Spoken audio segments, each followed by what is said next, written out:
Good evening. I'm not on. Yeah, you are. There we go.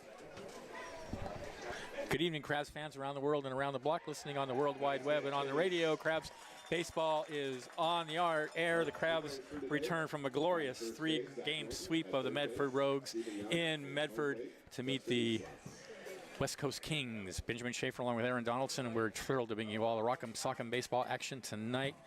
It's a glorious day in Arcata, not just for the victory, but for the weather. And we're looking for another Crab sweep. Aaron, I can't hear myself in my headphones, so I'm having trouble. I appreciate it, and we're going to try to figure that out. It has something to do with I can't hear Aaron either. Input over here. But yeah, the Crabs are in town. They're coming off a tremendous road trip. They swept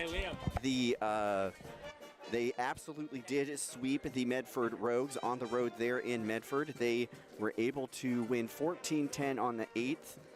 They won 15-5 on the 9th. They won 14-8 on the 10th. Looks like we solved our technical problems here in the booth. Yes. Benjamin, you were there. The weather was glorious. The baseball was spectacular. The first game, kind of a heart attack, but the rest of the games seemed like the Crabs. Yeah, the first game the Crabs got off to a good start, and then the Rogues came right back, and that was very concerning because the Rogues were so aggressive in that first inning there, and they took the lead. But you know, the Crabs just answered everything that the Rogues put out there. The Crabs answered, and ended up the Rogues just sort of fell apart in the last couple of games there, especially last night. But yeah, so a great series and great victories for the Crabs. Rogues played at 4 in the first inning on the 8th, and the Crabs were able to overcome. Here is the lineup for the West Coast Kings, wearing the yellow and black today. The lineup is brought to you by Compass Community Credit Union and the North Coast Co-op. Batting first is Wolf Kurt, the center fielder. Batting second is Daniel Polasek, the third baseman. Batting third is Joey D'Amelio in right field. Batting fourth, Gio Martini at first base. Will Farmer, the designated hitter, bats fifth. Lee Jaden will be playing in left field, batting sixth for the Kings. Rogan Bodie is the shortstop, will be batting seventh. Jake Lyle, the catcher, bats eighth. Kevin Ferruda bats ninth. He'll be at second base. Lando Marchetti will be pitching for the Kings. All right, thank you, Aaron. For our Crabs, Keenan Morris at third base leads it off. Timmy Reed in center field bats second. Tyler Howard in right field bats third. Eddie Arnold will be the DH and bat cleanup. Houston Hirschkorn at first base bats fifth. Jacob Pappas in left field bats sixth. Elijah McNeil at shortstop bats seventh. Parker Rogers at second base bats eighth. Nico Lombardi will catch him bat ninth. And on the mound with his first start of the season for the Crabs, it'll be pitcher Cody Collins. We have numbers for Cody Collins. He's pitched 12.1 innings. He struck out 17, walked 3 in that time frame, giving up 13 hits, 8 runs. All of those are earned. So it's a lot of runs, but he's come in relief and done really, really well. He struck out 6 in a row, I believe. Yeah. That might have been the last time we saw him. I think it was. I think you're right. So that's pretty good. If he could just keep that going, that'd be great. So here's Wolf to lead it off, center fielder, and the pitch. He takes a fastball low and inside, 1-0. So defensively for the Crabs, it's Collins on the mound. Lombardi is catching. Hirschkorn at first. Rogers at second. Morris at third. McNeil at short. Pappas in left. Reed in center. And Howard is in right field. The 1-0. Foul in the picnic area on the right side. Off the judo hut. Not a whole lot of stats for these West Coast Kings. We've only got a little bit of their league play. Their leadoff batter, let's see if I can scroll all the way down to sort this out. Kirk Wolf, he is batting, well, he's got a 0 average. So Next pitch sails outside.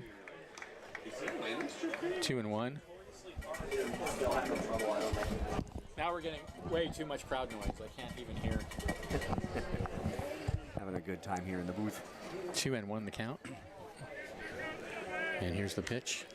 Fouled off the hands and out of play. As you said, it is a spectacular day here in Arcata. The sky is blue. There's a little bit of haze coming in off the coast. Just beautiful sunny day. It has been cloudy. You would not have missed the weather here, Benjamin, the last couple of days. I did not miss the weather. Have not seen the sun at all. Benjamin is a lizard. He needs the sun. I loved the weather. Swung on and missed. There we go. Wolf goes down on strikes. 1 away. Cody Collins, not for the strikeout. Love to see that. And here's Polasek.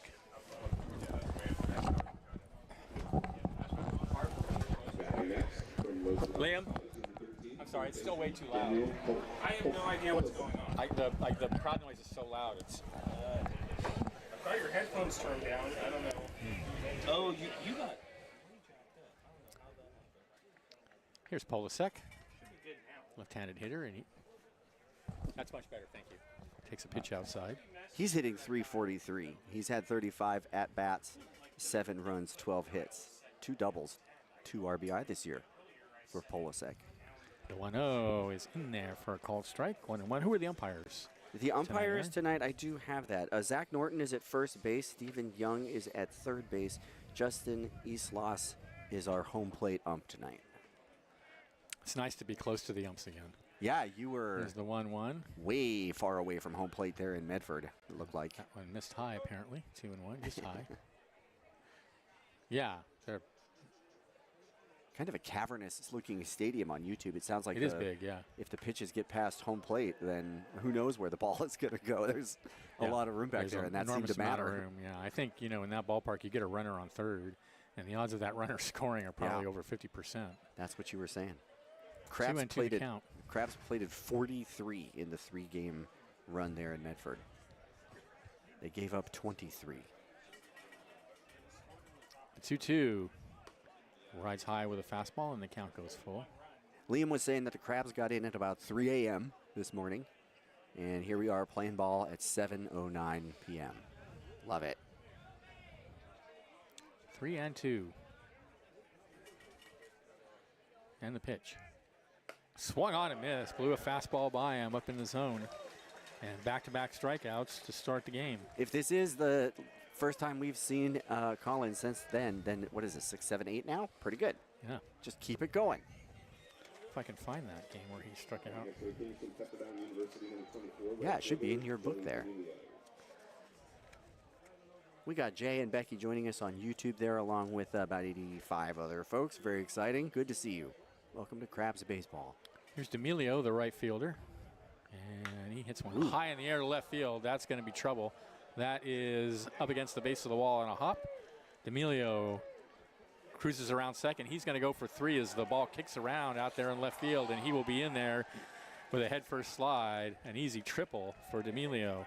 That was 96 off the bat. Solid contact way out towards the deepest part of left center there. And it looked like, what was that, Jacob Pappas that was out there trying to make the play on that and just having a little bit of trouble with it, which turned a stand-up double into a slides triple. So, well, the ball bounced up the wall, took a weird hop, and then it rolled up the hill towards the 394 sign, and that's what allowed him to make it to third. So no error on Pappas. But a runner at third with 2 outs, and here's Martini, left-handed first baseman, and he hits a high bounder over towards third. Tough play. What am I talking about? A tough play for Keenan Morris. Throws him out, and that ends the inning. For the Kings, no runs. There was a hit. There were no errors, and 1 left. And at the end of half an inning, Kings nothing. Crabs are coming up. This is exciting. Crabs baseball, 107.3 FM.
We are back, bottom of the first inning.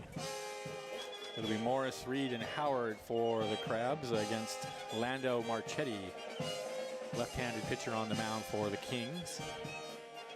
Keenan Morris leading off for the Crabs, not only an outstanding clutch hitter, leading the team in steals, but just making outstanding plays over at third base. And we just saw a really good example of that. Just a sprint, scoop, pivot, throw, just in time to get a big out, taking a run off the board, leaving him with nothing in the first. That ball was not hit very hard. It was just a high, slow bounder, and he really had to hurry the throw, and that's what he's really good at. He can make the hurried throw accurately. And you don't see that a lot at this level at all. Usually when an infielder has to hurry a throw, they throw it away. Yeah. Took a run off the board with that play. Like, West Coast Kings a little bit lower in the Pacific Empire League rankings than the Crabs. They are currently at the bottom of that was last year. This year they are second to last. They are 11-14 on the year. The Crabs are 27-4. But don't let that fool you. They have led the Healdsburg Prune Packers, which are probably the best team in the league, at least twice this year. Prune Packers won both of those games, I think, by double digits. But they can put runs on the board against good teams. And 1-0 to Morris. Healdsburg is really good. Okay. So you mean they scored some runs against Healdsburg? They were leading for parts of the ball game. Swung on and missed. 1-1. Healdsburg's very good, and they will be in town. Crabs fans, you do not want to miss the games the 18th, 19th, and 20th. Next weekend. The Seals are coming in for a midweek spread, the Tuesday, Wednesday, 15-16 Prune Packers this coming weekend. And Morris lines one right at second base, one away. Pretty good contact there for Keenan Morris, unfortunately just right at the second baseman. So here's Timmy Reed. University of San Francisco, number 3, center fielder, Timmy Reed.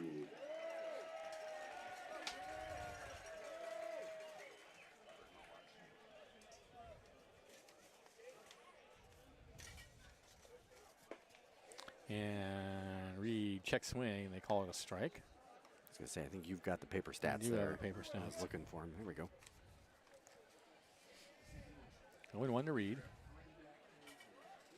Here he is. Reed's a 2. It's a grounder out to short. He kicks it. He picks it up and throws in the dirt. And Reed is safe. That'll be an error on the shortstop, Bodie. He bobbled, then he recovered, and unfortunately, he had to hurry the throw. And as I was saying a minute ago, usually when infielders have to hurry the throw, they throw it away, and that's what he did. He threw it in the dirt. Yeah, first baseman had to make a tough reach for that, not able to come up with it. I was going to say Reed's a 238 hitter. He's had some hot moments for the Crabs on the road. Coming up there with a one-out hit. Here's a guy that can do some damage. Howard was playing out of his mind. He played all 3 games over the road trip, batted .370. Yeah, he had a good road trip. 7 RBI in 3 games. And Howard takes a strike on the outside corner, 0-1. So Reed over at first. I don't expect him to stay there long. No. 15 at-bats for Howard, 7 hits, struck out once in the 3-game spread. Pretty good. The 0-1 fouled out of play. That foul ball brought to you by U.S. Bank.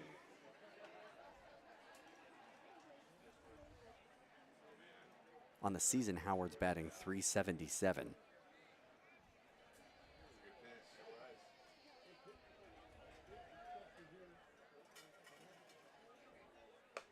Pitch rides high and outside. 1-2 now the count.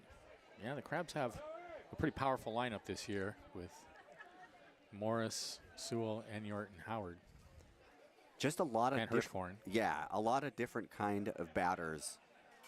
Runner goes. The 1-2 is high and outside to throw down the second. They got him. Oh boy, that was almost a pitch out. The pitch was way high and outside. A perfect pitch for Jake Lyle to throw on. Yeah. And Reed is caught. I think that's only the second time this season he's been caught. He's quick. He's tough to catch, and he beat that runner by quite a bit there. It was a bit of a reach for the second baseman, but they made the play. So 2 outs, nobody on now for the Crabs. 2-2 the count to Howard, and he takes a high fastball high.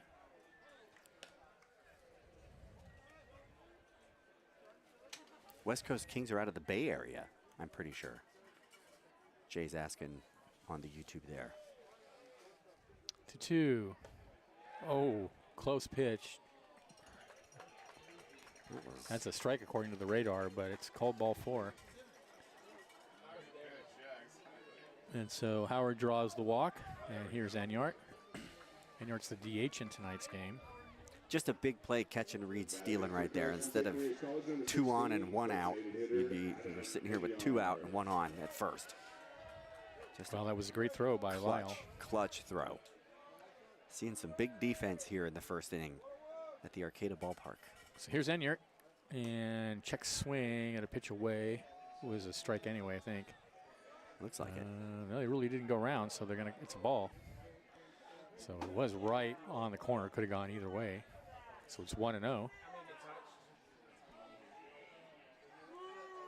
Enyart's batting .381, 40 hits and 105 at bats, 6 home runs, 41 RBI leads the team. He can mash it. Now there's some kind of, I don't know what's going on. Some kind of fuss. Oh, the Kings manager is already angry. He's already mad. Wow. He's out there waving his arms around and yelling. That's the earliest. That's the record for the earliest I've seen a manager hit the roof. We're 5 outs in. He's fouled out of play. 1-1. Could be a contentious evening. I think they should toss him right now. That's just shameful. I'm sure you do, Benjamin. Saw some ejections in Medford. Things got a little heated. Yes, we did. 2 ejections on the Rogues. Listen, half of baseball is arguing. That's why I love it. Count. Runner goes. Throws outside, and he got under the tag. The throw was in time. Another great throw by Lyle. It was a little bit offline. He had a chance to make the tag, and he was responding like he got him. But Howard got under it. Howard was able to get down low and dirty, and he's standing there at second base, giving Enyart an opportunity for an RBI here. Crabs better be careful on the bases. Staying aggressive. His catcher has an arm. Yeah, he's not sleeping. It's almost like they're anticipating it, too, because that was another pitch that was high and away. Listen, if you look at the Crabs' numbers for steals, it's quite a few. 91 this year for the team. 2-1 is swung on and missed, and the count goes even to Enyart. That's Howard's 5th steal, which is nowhere near the lead. Cameron Sewell is actually the leader for steals, 18 for Sewell.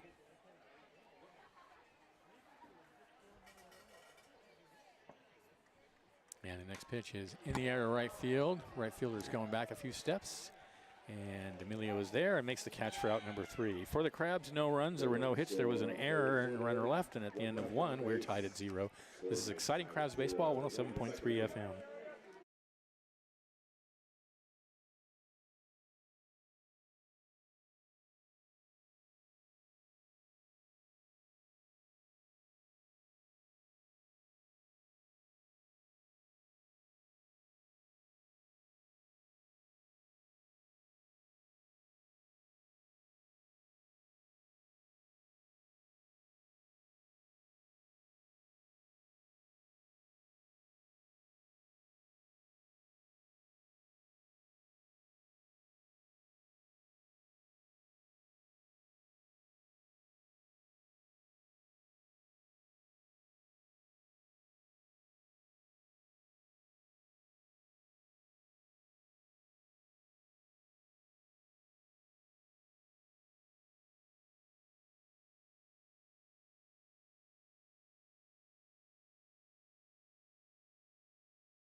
Welcome back to the ballpark. Thanks to Baywood Golf and Country Club and the Big Blue Cafe. They visit the Crabs' favorite Big Blue Cafe on the plaza in Arcata, serving breakfast and lunch all day. Welcome home to the Big Blue.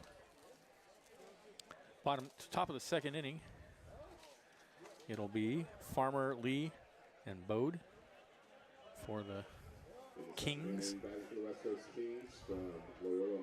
Let's go Kings. Their taps are cool. Yeah, they kind of got a Pittsburgh Pirates thing going on, maybe. Yeah. Black and yellow. Black and yellow. Looks cool. And here's the pitch from Collins, and it's down low for ball 1. Farmer hitting .391 this year, 23 at bats, 9 hits for the Kings.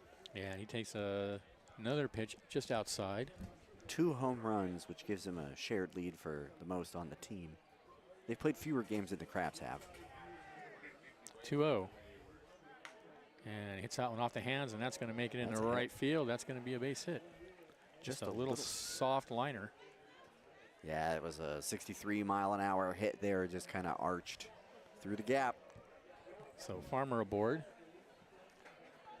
Nobody out. Here's Lee, the left fielder. Next from University of California, San Diego, number 17, left fielder, Jaden Lee. Lee hitting .318. 22 at bats, 7 hits. Struck out 7 times. Takes a pitch low.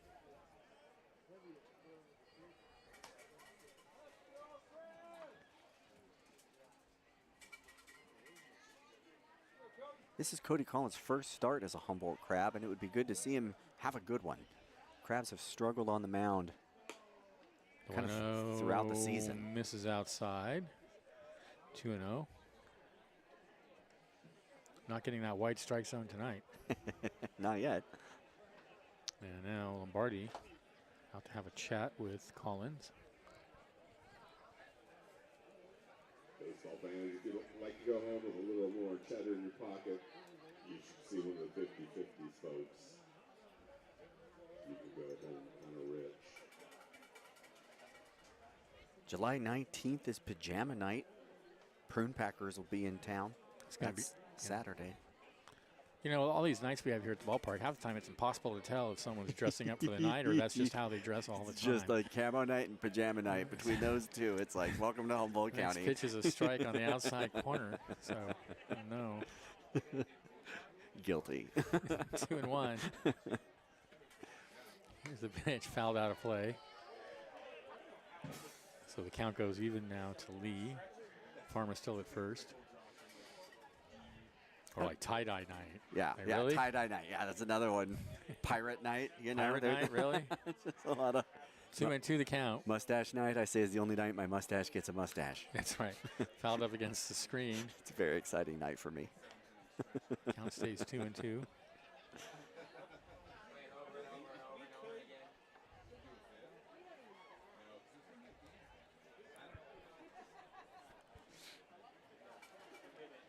I think it's going to get hazy tonight. Check swing on a pitch up and in. Just fouls it over towards the Kings dugout. Well, it's already beginning to, fog is beginning to kind of roll in. On a day like today, it's likely to get cloudy at night, at least right on the coast. Breeze is coming in across towards left. The center field flag's blowing straight out. The 2-2 is cued out to second base. Too slow for the double play. They do get the out at second. Nice play by Rogers. Yeah, pretty good scoop and toss there. They get one out. That's good. Keep the runner out of scoring position. Actually, a good play by Rogers to get the lead runner. Yep. Because the easier play would have been the first. Correct. And that's the one that keeps the runner from getting to where they can do some damage. Good choice, great play. So Farmer out, Lee at first. Here's Bodie. And he hits one out to short. Scoop to second, and that's all they're going to get. Very similar situation there. 2 away. This time it's Elijah McNeil coming across from short, making the scoop, spin, and toss. Just getting the fielder's choice. That works. So runner on first, 2 outs. And here's Lyell, the catcher. Batting next from Loyola Marymount University, number 33, catcher, Jake Lyell. Jake Lyell hitting .273 this year. 9 hits in 33 at-bats. In the dirt, pitch gets away, throw down to second, no. Boy, Nico Lombardi had an opportunity there, and he fired. Somehow just Parker couldn't hang on to it. Missed the I don't know glove, if they have gotten him. So he's going to advance on the wild pitch.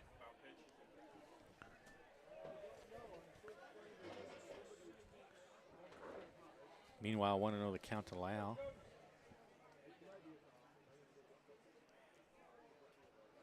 Runners a threat, 2 innings in a row for Collins here. And there's a pitch high over the head of the batter. Yeah, that was way up there. Nice grab by Lombardi. I just find it mysterious how these Crabs pitchers can throw a pitch 1 second right on the black. belt high, and the next pitch 10 feet over a batter's head. I couldn't throw it anywhere near home plate, but there is a lot of variability, and it's been all season It's long. all of them, yeah. All 2-0. Oh, nasty pitch. But there it is, see? Yeah. Breaking pitch right over the heart of the plate. Yeah, that was ruthless. Standish, hip and steel, like there's been some good pitchers with, you know. Consistent. Yeah. 2-1. But everybody else has gotten themselves in trouble. Here's the pitch. Ooh, another great pitch. Check swing. Come on. They really didn't go around, but that's a strike That was a according strike. to the That was an outstanding pitch. TrackMaster. That was a nasty, nasty pitch. They're Called it drifting a ball. away 77 miles an hour, just hitting the corner of the strike zone there. This umpire has the opposite problem. It's an overly narrow strike zone. Right. 3-1. Swung on and missed. A good pitch. That was like a change up in the zone. And,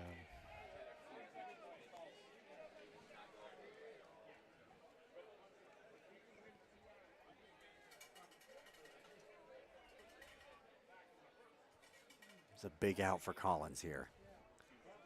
3-2.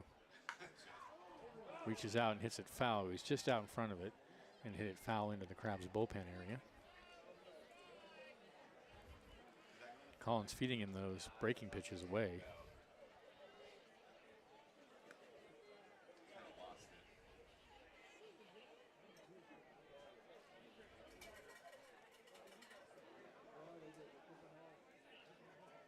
Three-two.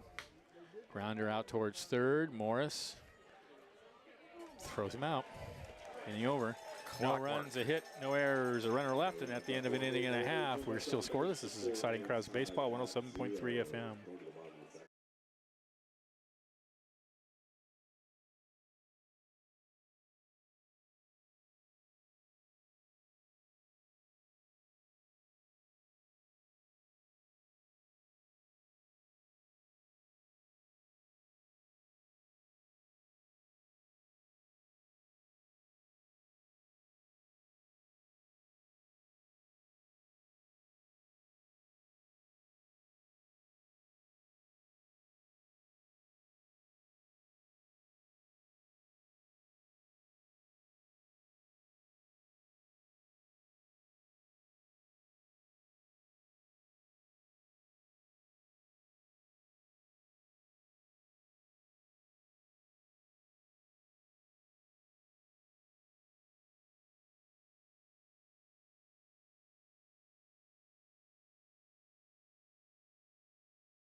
Welcome back to the ballpark.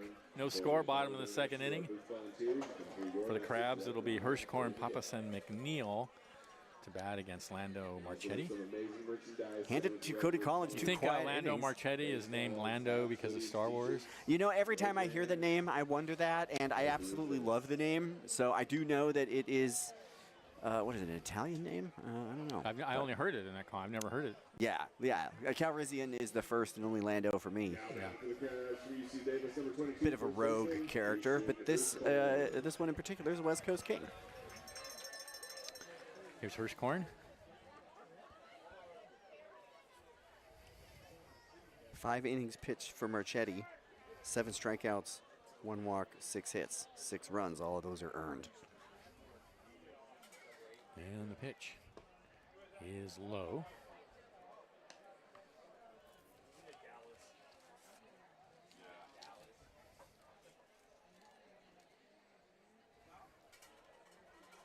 Lights coming on at the ballpark. The 1-0. Fouled up against the screen. 1-1 to Hirschkorn. It's going to cool off quickly, too. Yes, it was is. warm in the sun, but the minute the haze sets in, It and as soon as was already the getting sun chilly sets, when I got here. Yeah. I love the cool evenings here on the North Coast. It's pretty hard to beat. I would like a little more sun during the day, and today we were not disappointed. 1-1 the count. Fastball high and outside, 2-1. People eat outside at night in Medford. They eat outside. They hang out in shirt sleeves and eat outside. I mean, Wow. It's beautiful. It's amazing. 2-1 the count. Do they wear hoodies? There's no hoodies. There's no hoodies. Breaking pitch right over the heart of the plate for a called strike, 2-2. You know, people are in shirt sleeves just hanging out, you know, outside. I can't believe it. The sun came out periodically during the weekend, and we would all run out and stand in it. 2-2, and there's another breaking pitch and a high topper down to short. Tough play. And he bobbles. There it is. That's going to be a hit. Hirschhorn, it's a swinging bunt, essentially.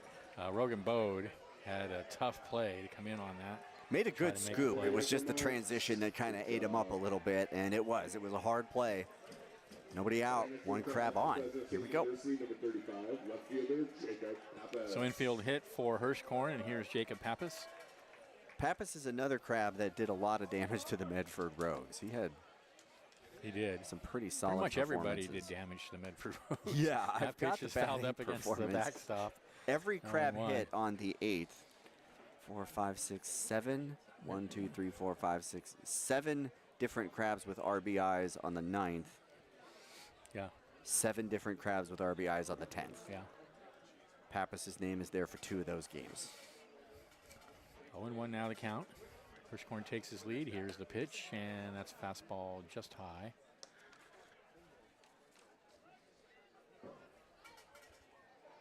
One and one.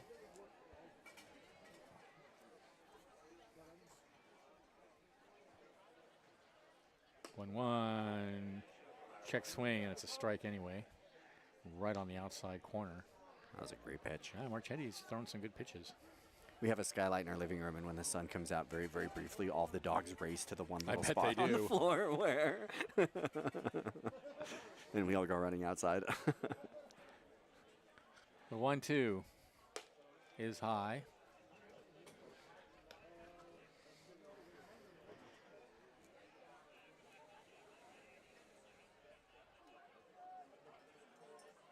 Two balls, 2 strikes to count.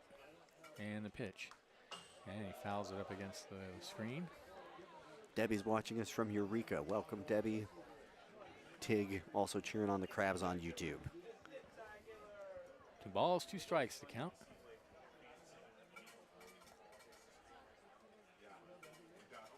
Hirschhorn a good lead over there. And the pitch rides high.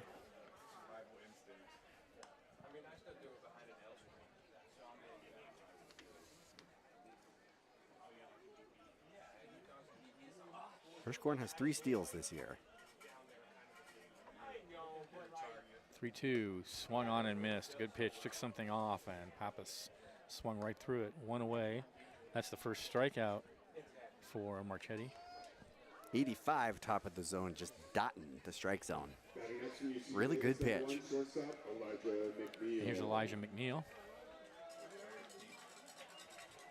McNeil's batting .271. He's got 7 RBI. 13 hits. He takes a fastball high and away. In 48 at-bats. Also playing pretty good shortstop. He's a fine shortstop. Yeah. The 1-0 is high.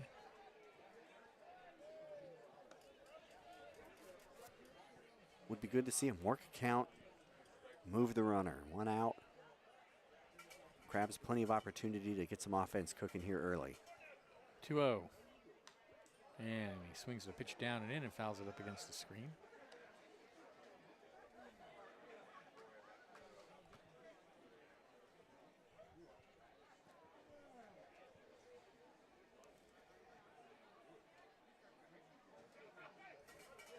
Two and 1 to count. And he fouls that one out of play. Chopping at 85 right down the middle of the strike zone there. Great pitch to hit. Just couldn't quite make contact.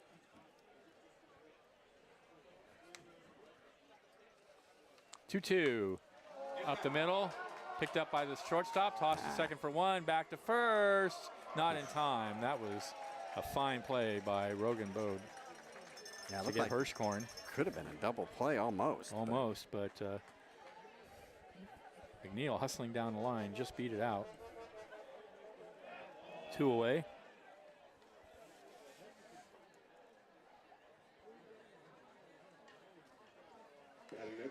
And here's Parker Rogers.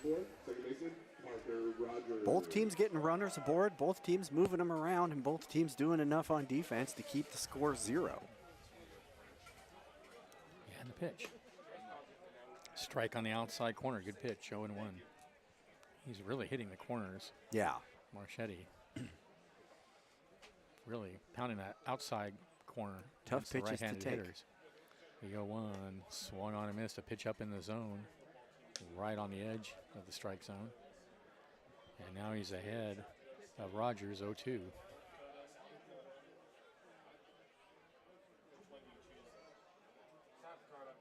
Go-2 called. Strike 3 at the knees. Rogers didn't like the call, but it's right at the knees.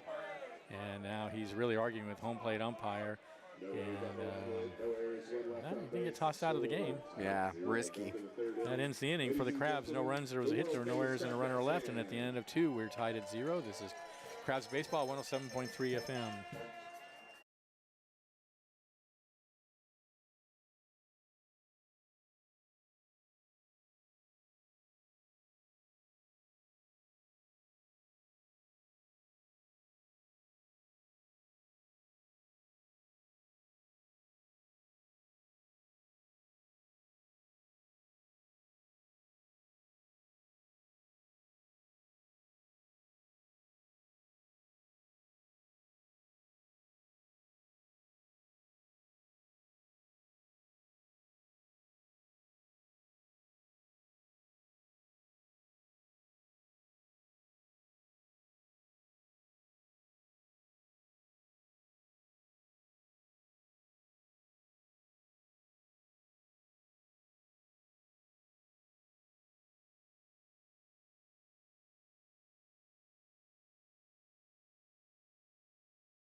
Welcome back to the ballpark. Thanks to Crestmark Millwork, local manufacturer of custom cabinetry and millwork for commercial projects throughout California and Oregon, creating signature elements of extraordinary spaces since 1997. Crestmark is committed to promoting a healthy and productive society by investing in relationships with employees, local communities, suppliers, and customers. Ferruta, Wolf, and Polisek to bat for the Kings in the top of the 3rd inning. No score. Ferruta hitting 188 this year. West Coast Kings coming off a 2-game split with the Solano Mudcats. They lost 9-14 on the 9th, and they beat them 18-3 on July 8th. And a check swing and a little bouncer back to the mound. And the underhand toss to first, 1 away. Crabs swept the Mudcats when they came through town here last week.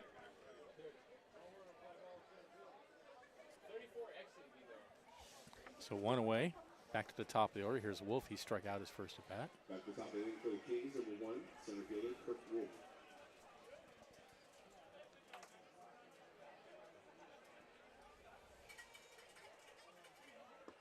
And there's a strike at the knees, 0-1.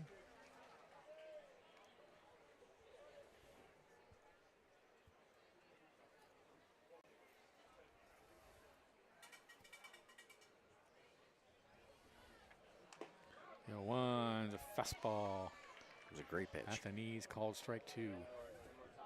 Really love to see Collins going after these pitches with strikes. These batters with strikes. Getting ahead. The 0-2 misses low and outside, 1-2. I'm going to confess I was ready to start crying in the 9th inning last night. I could hear it in your voice. Came in and started walking all those batters. And you're just looking at all the miles between Medford and Arcata. 1 and 2 to count. Yeah, well. And like, low and outside. Like Liam said, you got to go back to an Airbnb, the team in the bus. It's a long haul.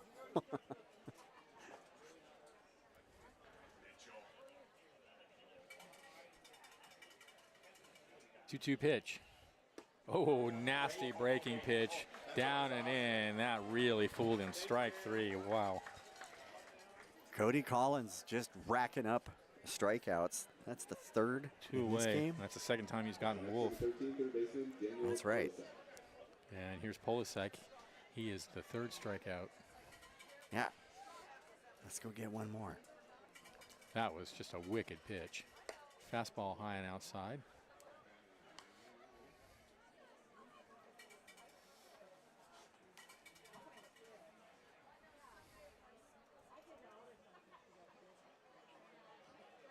One zero. Oh, nasty backdoor slider right over the outside corner for a called strike. That's an outstanding pitch.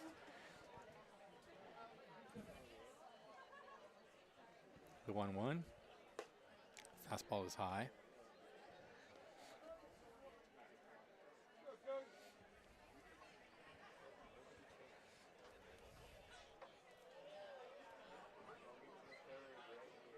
Two balls, one strike to count. 2 outs, nobody on. Top of the third inning. Another nasty breaking pitch on the outside corner. That backdoor slider, he is just locating that perfectly on the black. Yeah. One strike away. 2-2 now. The count to Polasek. Get it. And hits it right back to the mound, and that's going to end the inning. Underhand toss. And the Kings go 1-2-3 in the third. Still no score. This is exciting. Crabs Baseball 107.3 FM.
Welcome back to the ballpark. Bottom of the third inning, Lombardi, Morrison, Reed to bat for the Crabs. No runs, 2 hits, 1 error for the Kings. No runs, 1 hit, and no errors for the Crabs. Kings 5-20 on the year. Sorry, the Kings are, here we go. The Kings are 11-14. The Crabs are 27-4. This has been a tight game. This has been played really, really well. There's been some good defense. Pretty good pitching. Both pitchers have been great. Lando Marchetti and Cody Collins both have been very sharp. Michelle's tuned in right here on Arcata. So here's Nico Lombardi.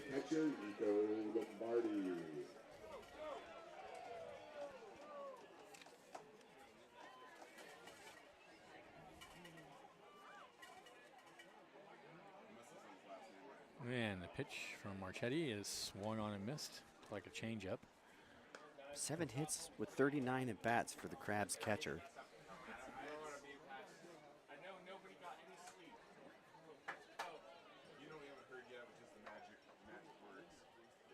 The 0-1. Fastball in there for a strike, 0-2. That's why nobody's hit yet, because they just haven't thought of it. Yeah, exactly. It hasn't come up. Yeah, we just got to tell them. 0-2 pitch. Oh, breaking pitch just missed outside. Nasty curve. Just a lot of movement. Away. So 1-2 now, the count to Lombardi.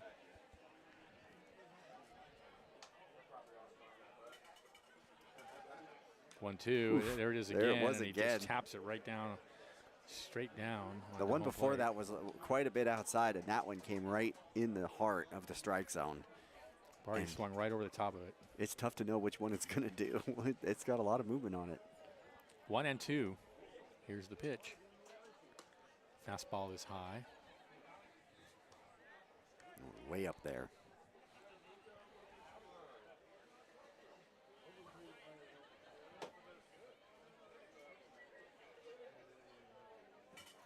Two. High again with a fastball. They peel down to first, but no way he swung at that. Although he did think about it. Lombardi working it full. 3-2 the count.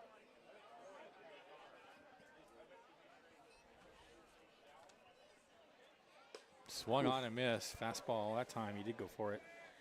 One away. Yeah, that one was quite a ways up above the strike zone. Just caught him chasing. Third strikeout for Marchetti.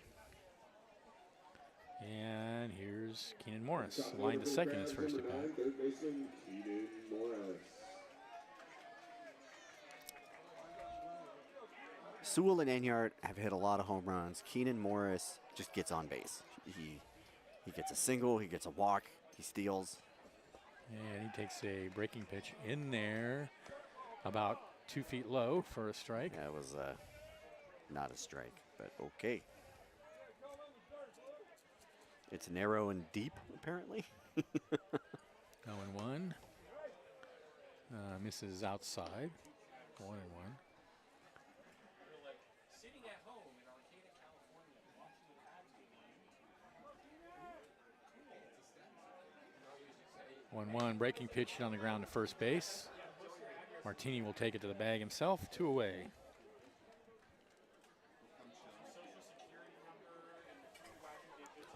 And here's Timmy Reed. Only one of 3 crabs to reach base so far. Well, actually 4, sorry. Never mind. He reached on an error his first at bat. Got caught stealing, which is not a thing you see often with Reed. That's the only, I think he's only been caught one other time.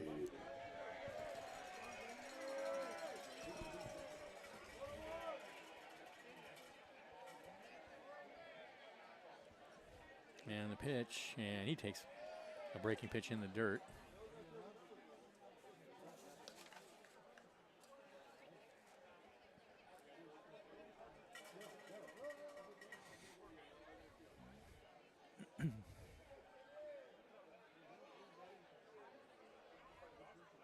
One 0. Fastball taken for a strike on the outside corner.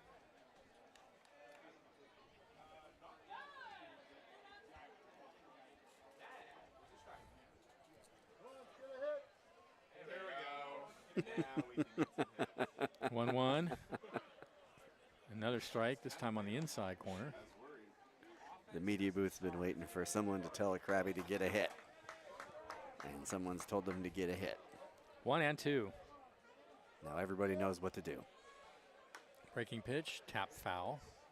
Off his foot, looks like. Yeah, He's limping around.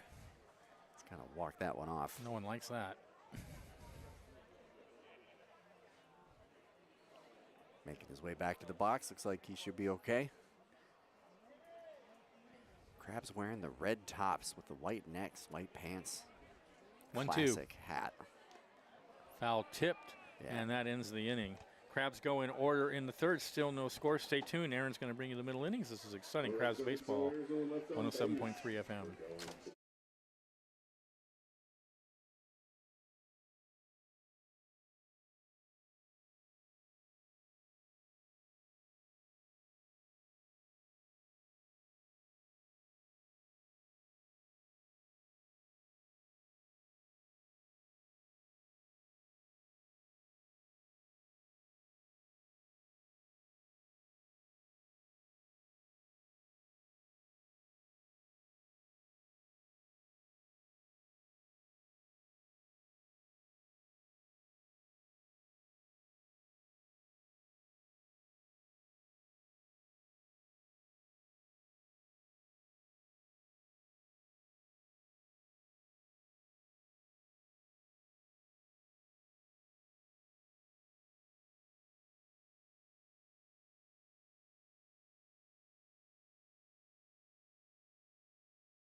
Welcome back to the corner of 9th and F Street in downtown Arcata. Aaron Donaldson with Benjamin Schaefer here, bringing you exciting Crabs baseball.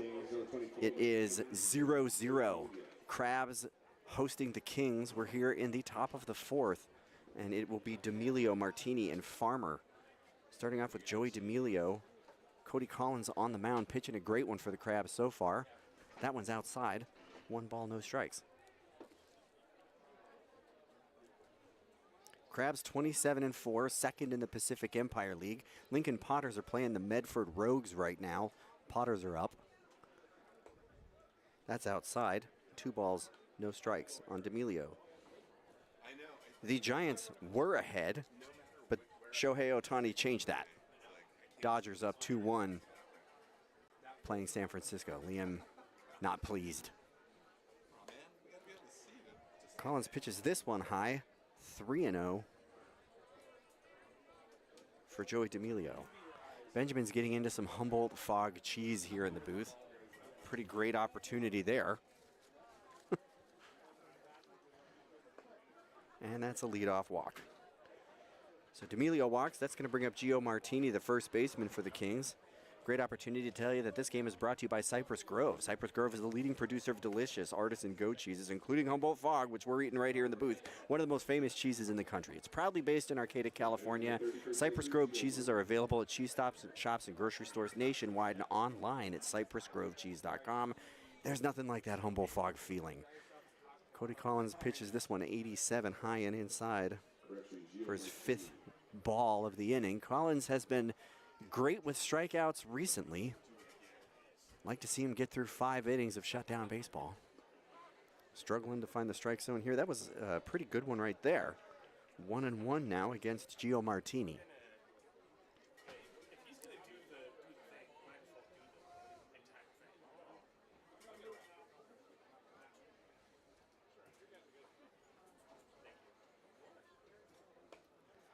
Collins pitches this one inside. It's a 2-1 count now. Martini out 5-3 in the first. Collins at the belt, gets what he wants and delivers. That 74 could have been called a strike, is not. 3-1 now. Just getting no love at all from Justin Islas, the home plate ump tonight.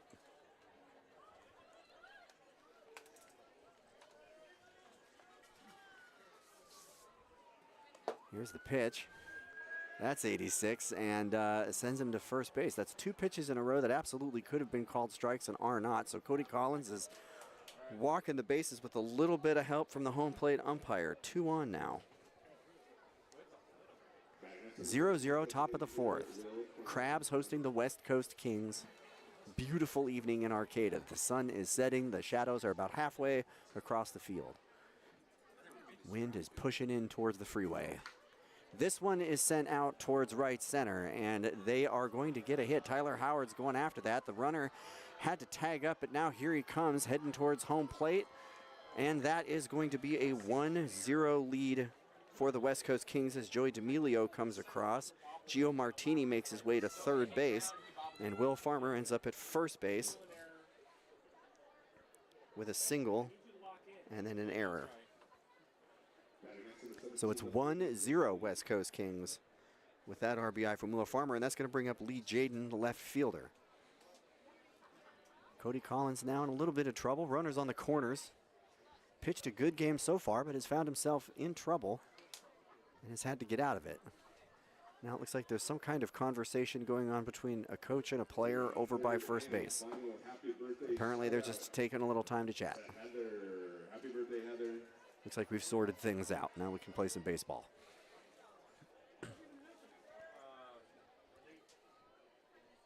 Now the home plate umpire is going over to have a chat. Maybe not. I'm not exactly sure what's going on right now, but I will tell you that today's game is brought to you by Charleston Tree Services.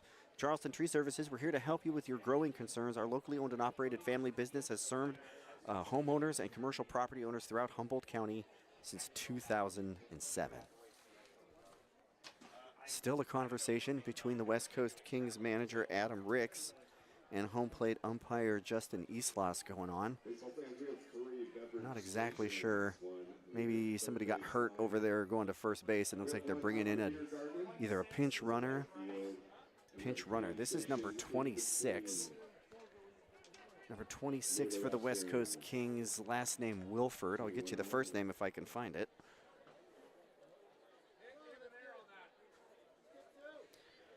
So now Wilford is on first base, replacing Will Farmer. Gio Martini's over at third. Batting for the Kings is number 17, Lee Jaden. Collins pitches him outside, 76. He swings, that's strike one.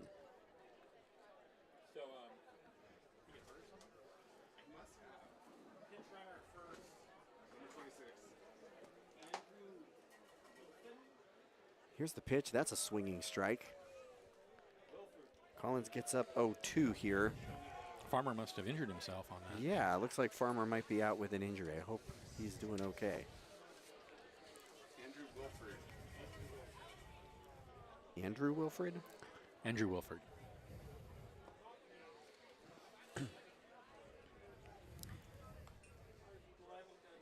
Just missed that pitch, but it looks like it was a low ball.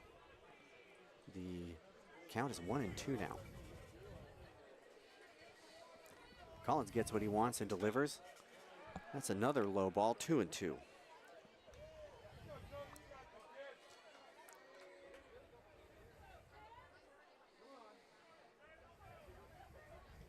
Crabs trailing 1-0 to West Coast Kings as Collins pitches inside 3-2.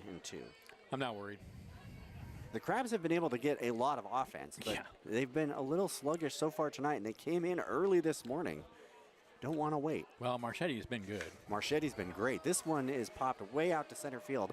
Timmy Reed is going back, and he makes the catch, but that's definitely going to play to run.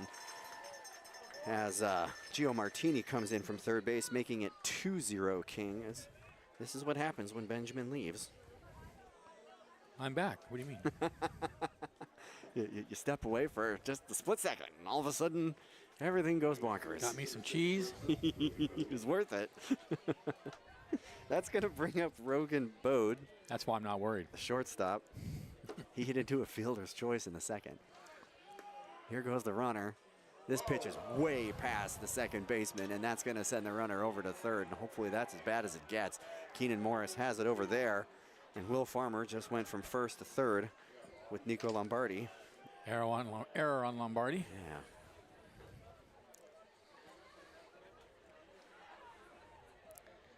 So one out now, and another opportunity for a sac fly. The West Coast Kings would love to get a third run here in the fourth. The Crabs have a potent offense. They know it. They're going to try and do as much damage as they can. Cody Collins with the windup in the pitch. That's outside for a ball. Walks come back to hurt the Crabs. They definitely do. And Collins has been pretty good in his debut. But as we've said, it's stung pretty much every Crabs pitcher, excluding Standish and Hippensteel. 1-1 now. Here's the pitch. That's a swinging strike. Big strike two for Collins.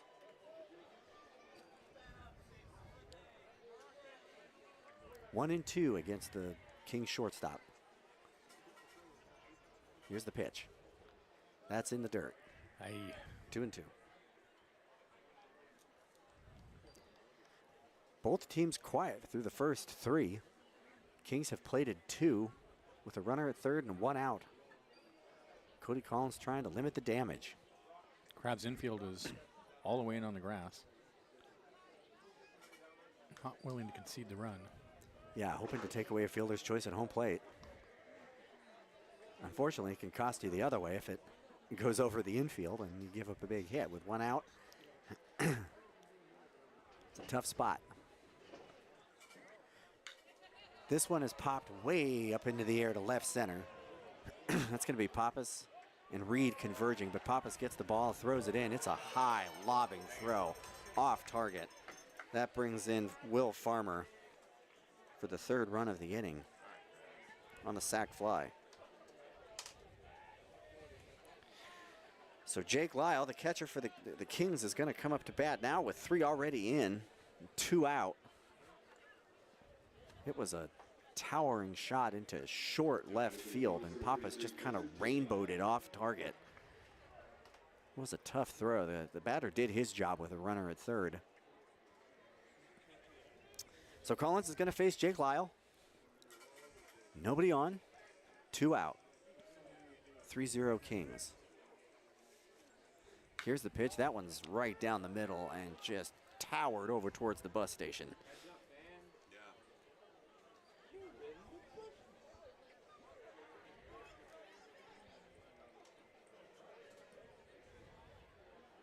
Yeah. 0-1 now. Jake Lyle situates himself, steps in.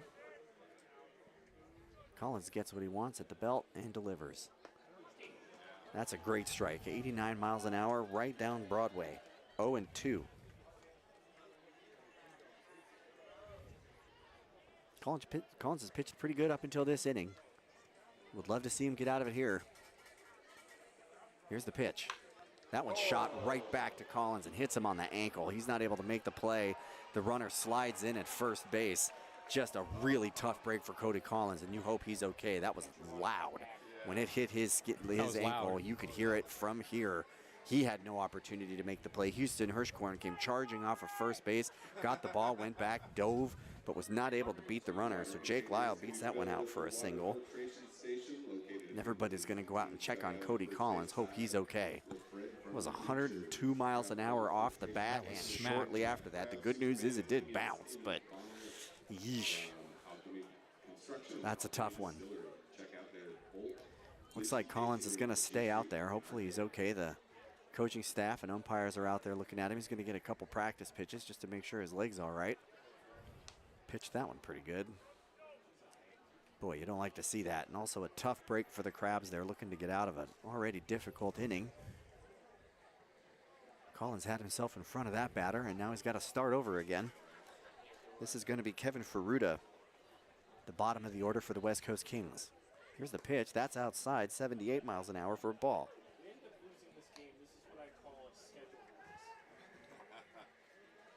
This is a Pacific Empire League game. The Crabs playing the bottom of the rankings right now. Could be a trap game for these Crabs. Here's the pitch. That's towered out to center field. Timmy Reed is on the run. He is at the warning track. He is watching that one. That's gone. And it is way, way out of here. Kevin Ferruta, hand in the air. 2-run homer. 386 feet out to center field. Ouch. No me gusta. No me gusta. 5-0. West Coast Kings. Things just falling apart here for Cody Collins. He's pitched well up until now, but a little of this, a little of that, and the Kings have played at 5. Oof. That brings us back to the top of the order for the West Coast Kings. Here's Kirk Wolf, the center fielder. He has struck out twice. This is what happens when Aaron does play-by-play. It's the first time I did it all year. Never going to let you do it again. I know. I'm never going to get another chance. Never again. I mean, listen, I may not deserve it. This is what happens. I'm not superstitious, but I am a little stitious.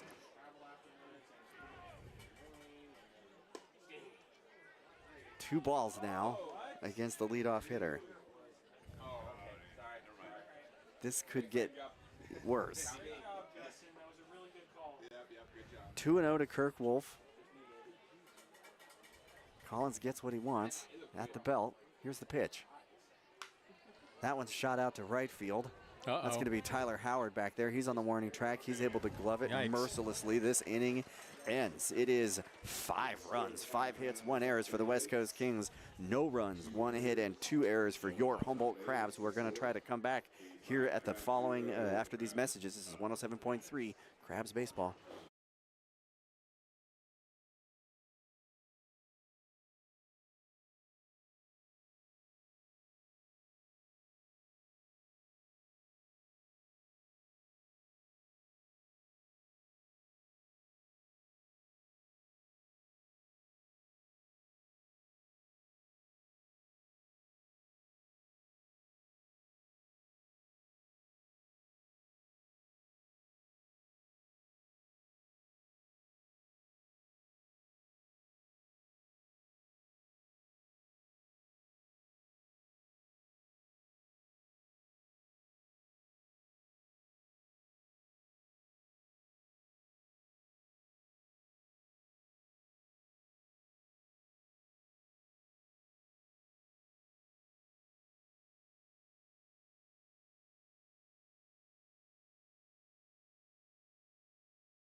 Welcome back, Crabs fans. We're excited to have you here in 107.3 Crabs Baseball. The bottom has fallen out of the boat for the Crabs here at the top of the fourth.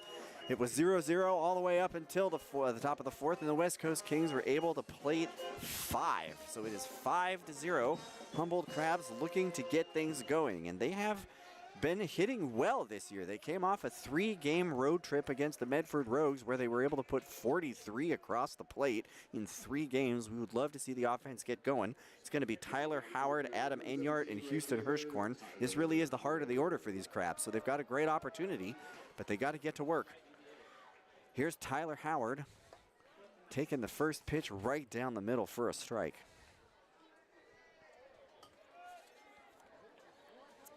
Lando Marchetti has thrown a great game so far for the West Coast Kings. Here's his second pitch to Tyler Howard. That one's way outside and called a strike. Tough call for Howard, down 0-2.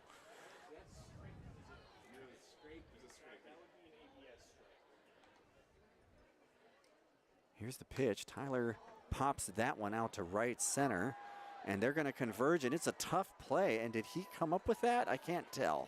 So far, it looks like he did. He caught it. Just a diving play for the right fielder. That's Joey D'Amelio there coming in and making that play. 1 out.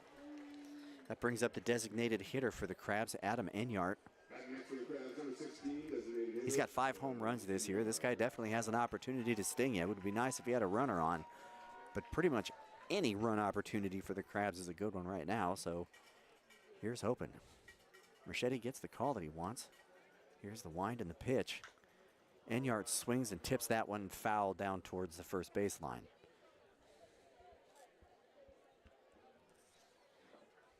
No balls, 1 strike on Enyart. Crabs trailing 5-0 in the bottom of the fourth. I said it before, the West Coast Kings were leading the Healdsburg Prune Packers twice this year. The Prune Packers are outstanding. They beat the Kings by double digits in both games. But the fact that they can get in front of a team as good as the Prune Packers says something about this team. They're scrappy. Here's the pitch now to Enyart. That one's way outside. And that's going to lead it to 1-1 now.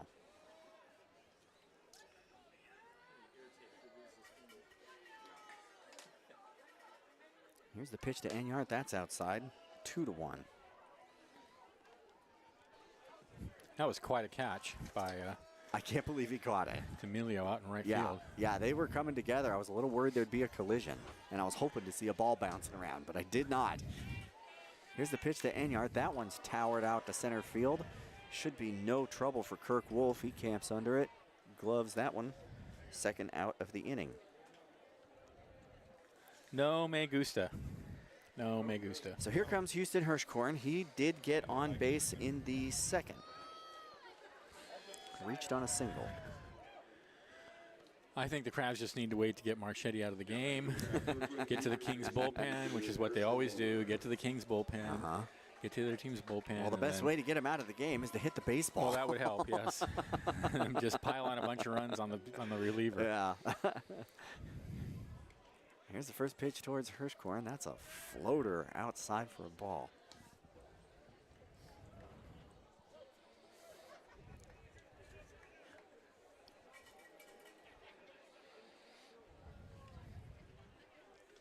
Hirschkorn's a 300 hitter. He tips this one back for a strike. 84 right down the middle there, just not able to make contact. 1-1 now.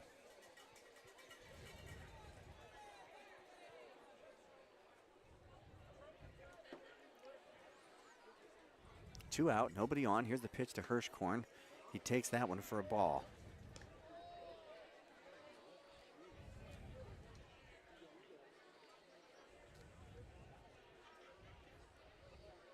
Lando Marchetti looking to pitch a gem here. Here's the pitch. That's a take in the dirt.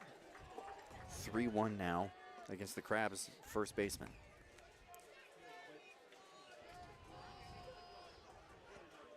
The sun has almost completely set on the ballpark. There's a few stripes of sunshine out there in left center, but that's about it. Here's the 3-1. That one's towered out towards F Street. So we'll keep going. Count goes full. Hirschkorn at least making Marchetti work here. Crabs trying not to go down 1-2-3 after the Kings put up 5. Here's the pitch. That's a take, and he brings him up. Struck out looking. Lando Marchetti continues to pitch a gem. The Crabs trail 5-0. This is agonizing. Crabs Baseball 107.3 FM.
Welcome back to the corner of 9th and F Street. The Crabs are trailing the West Coast Kings 5-0 as the Crabgrass Band swings us through some rawhide here. The new Crabs pitcher will be Spencer Jacobs.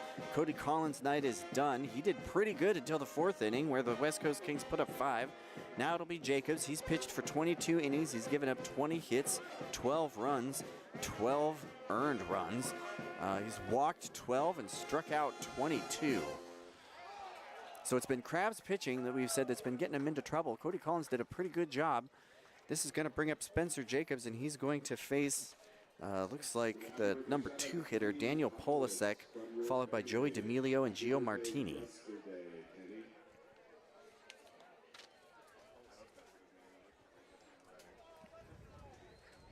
Spencer Jacobs looks like he's going to take maybe one more practice pitch. Polasek 0 for 2 tonight.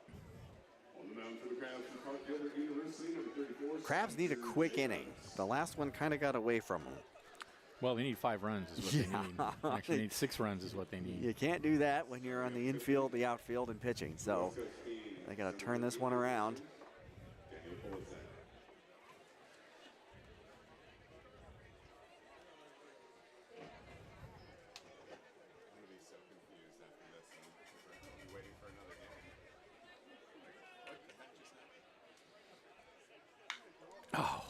This one's shot right down the line to first base. Polasek has rounded first. He's heading to second. He might have been able to take third.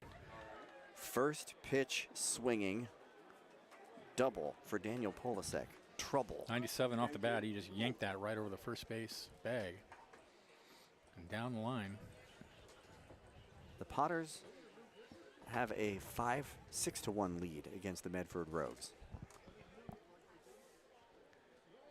So no help coming to the Crabs, currently second in the Pacific Empire League. This would be a tough loss. They got to turn things around. We know that the offense can do it. The question is the pitching going to put things out of reach? There's a runner at second, nobody out, 5-0. This is Joey D'Amelio, the right fielder for the Kings. That pitch was served right up, right over the heart of the plate. Fastball right down the middle. Here's the first pitch. This one's in the dirt, rounded up by Nico Lombardi, able to keep the runner in place. Spencer Jacobs struggling a little out there. So it's 1-0 now on Joey D'Amelio. Jacobs waits for the call that he likes. Sees something. He's at the belt. Here's the pitch. That one is shot towards the second baseman, who's able to scoop it and toss to first. Polasek moves over to third base now with 1 out.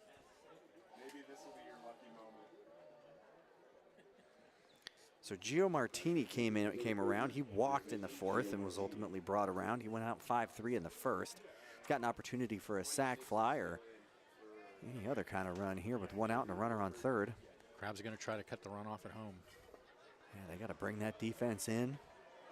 They got to keep the ball from going past the catcher.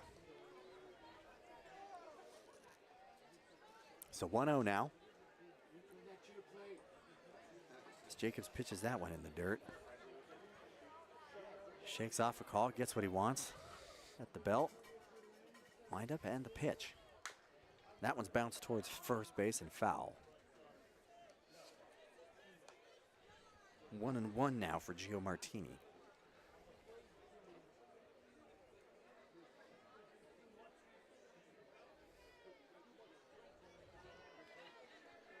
Here's the pitch. That one's inside for a ball.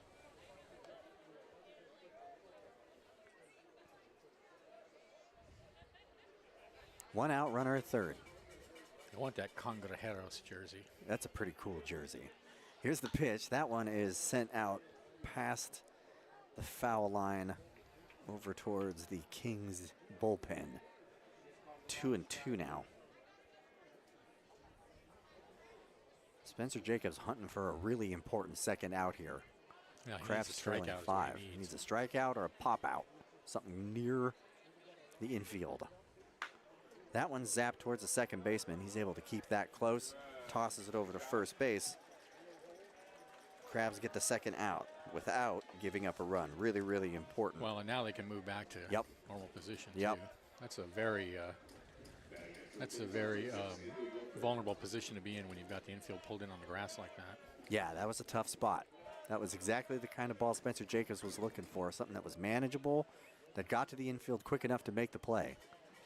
So now he's going to face Will Farmer. Will Farmer was all sorts of trouble last inning. Swings at this one low and away for strike 1. Farmer's 2 for 2 tonight. Yeah, he's 2 for 2. That's right.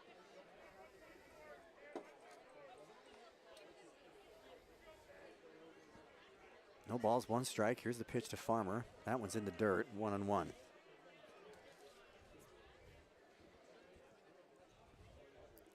Jacobs coming on for Cody Collins.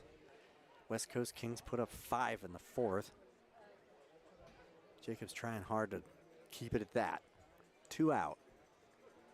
Here's the 1-1. That's outside, 2-1.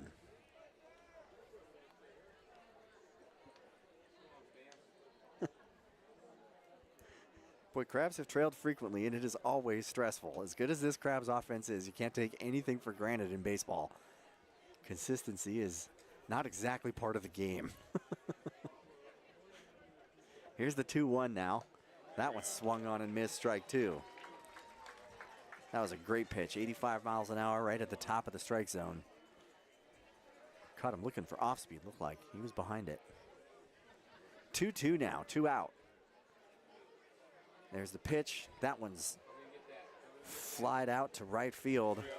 They're able to make the catch out there, ending the inning. That's 3 outs. It is 5 runs, 6 hits, 1 error for the West Coast Kings. No runs, 1 hit, and 2 errors for your Humboldt Crabs.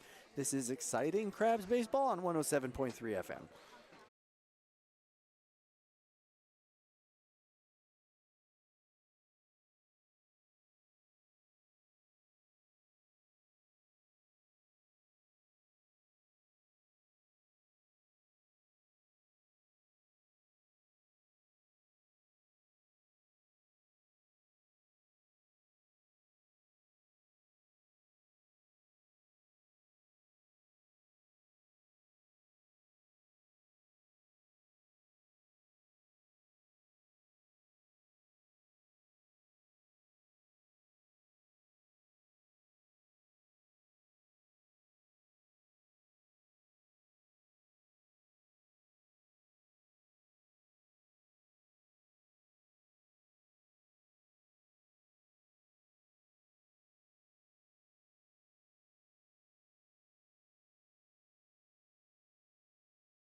Welcome back to downtown Arcata. It is the bottom of the 5th. The Crabs are still trailing 5-0. I do believe that is still Lando Marchetti out there. Is that, if we get a new pitcher, number 35. Who do we got for number 35? Yeah, that's still Lando Marchetti. He's thrown a great game so far. He'll face Pappas, McNeil, and Rogers, the heart of the Crabs order. Pappas struck out in the 2nd. Cody Collins pitched pretty well through the 4th. Spencer Jacobs came on the 5th and was able to keep things quiet. Crabs fans need to hear the sound of some lumber. Here's the first pitch to Pappas. He swings at that one and sends it way up into the air. The first baseman's heading over towards the judo hut and just totally overruns the ball. It, yeah. Lost it in the clouds, I think. He did, yeah, because that fell about 4 feet behind him. He jumped up on the fence like he was going to reach over, and the ball came down behind him. Okay. That was absurd. There's a thick marine layer coming in right now. It's possible it just disappeared into the haze. Who knows? That was really absurd, that jump, and then the ball falling behind him. He was up on the fence like he was going to make a dramatic play. All right. Here's the 0-1 to Pappas. He dodges that one inside. 1-1 now. That is hilarious. Listen, you got to keep him guessing. Pappas hitting 328 on the season. Here's the 1-1. He slaps that one out towards the shortstop, drifting back. Now the right fielder is camping under it. Makes the catch. 1 away. He's just got the Crabs reaching on every pitch, pretty much. Yeah. They're just not. That was a 72-mile-an-hour pitch, and Pappas was just way out in front of it. There's been some contact. There's been runners on, but just one hit to show for the Crabs Well, the Crabs right now. have had not any hard contact at all. Very uncharacteristic. So that's going to bring up Elijah McNeil, the shortstop. Here's the first pitch to him, and he fouls that one back. 0-1.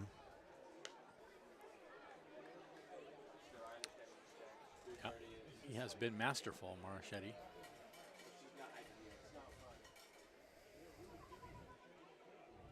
Here's the 0-1 now to McNeil. That's outside, 1-1. It is cooling off quickly. The breeze is still moving. The flag is moving out towards left center. Here's the 1-1 now. Hunting that one. Misses. 1 ball, 2 strikes. That was a change up and in. That was a pretty good pitch. Tomorrow, these two teams will play Liam's happy the Giants have retaken the lead. double header. Sorry. Yeah, that's right. A double header tomorrow. Starting at 5 o'clock. Oh, my gosh. You don't see a lot of doubleheader baseball for the Crabs. We used to play doubleheaders all the time. Yeah, but I feel like the last it. couple seasons. Several years we haven't done it. Yeah. We used to always have baseball? We used to always have a Wednesday night doubleheader. 7 innings each game. Okay.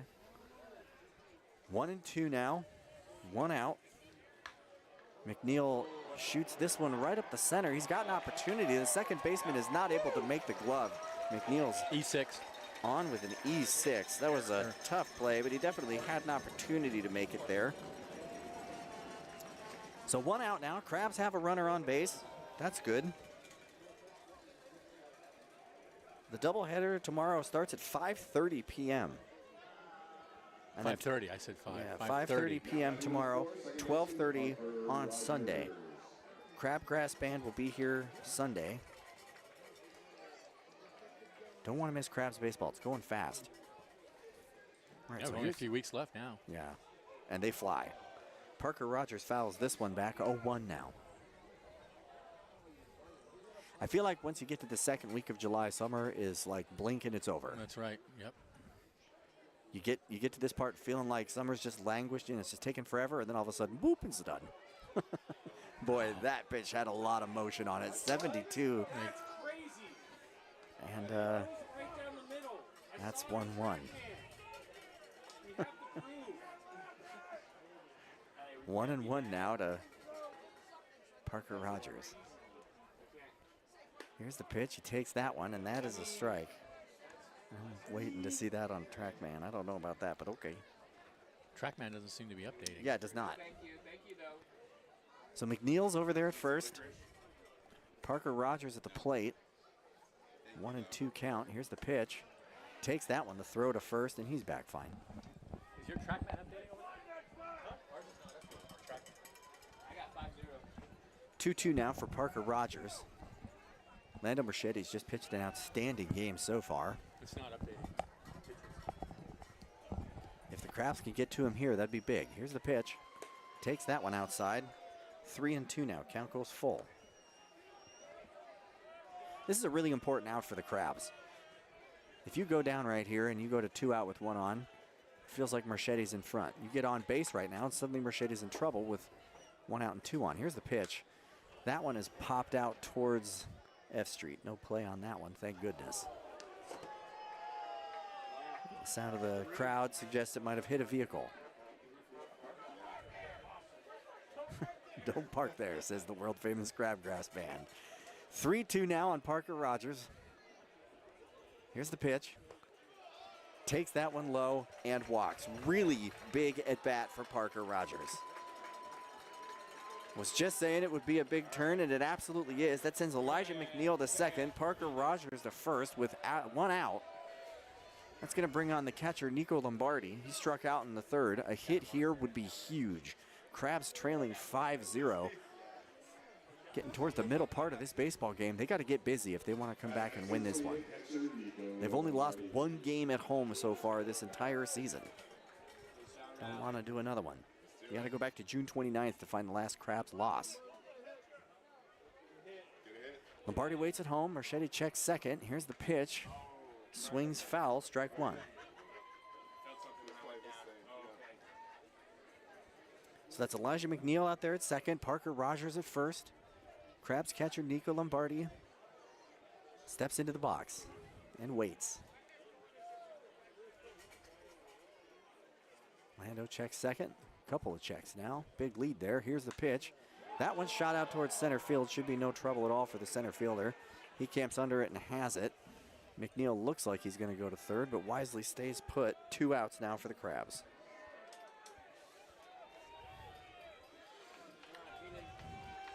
That's a tough out, but there's still 2 on for Keenan Morris, one of the clutch hitters for these Crabs. The joke is that he always gets 1 hit, 1 walk, 1 run, and 1 steal, and so far he's done none of that. This would be a great time for him to pull through.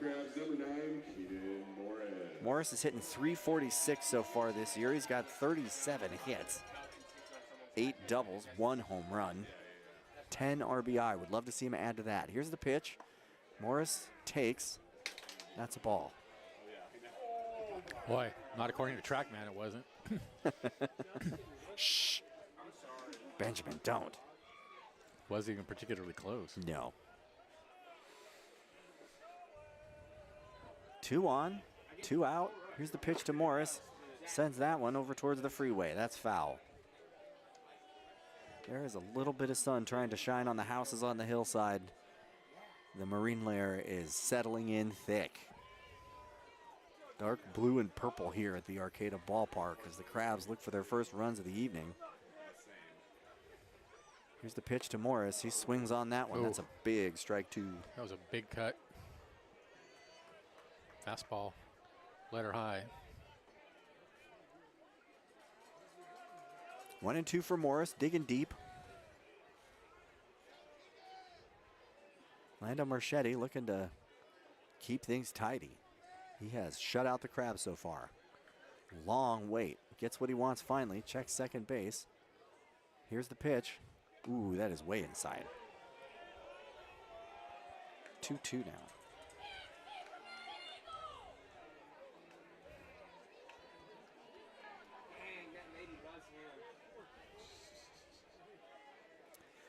Morris steps back into the box. Lando Marchetti's out there watching second base pretty close. Here's the pitch. And that looks like it's outside for another ball. Morris works the count full. 3-2, 2 out, 2 on. Rogers at first, McNeil at second. Morris with a big opportunity to get the Crabs moving here. Faithful want it.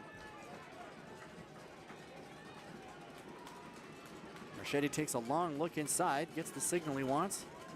Here comes the payoff pitch. Swung on and missed, strike 3. Boy, Lando Marchetti just continues to mow down the Crabs. 5 runs, 6 hits, 2 errors for the West Coast Kings, 0 runs, 1 hit, 2 errors for the Crabs. This is Struggling Crabs Baseball on 107.3 FM.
Welcome back to the corner of 9th and F Street. The Crabs still trail 5-0.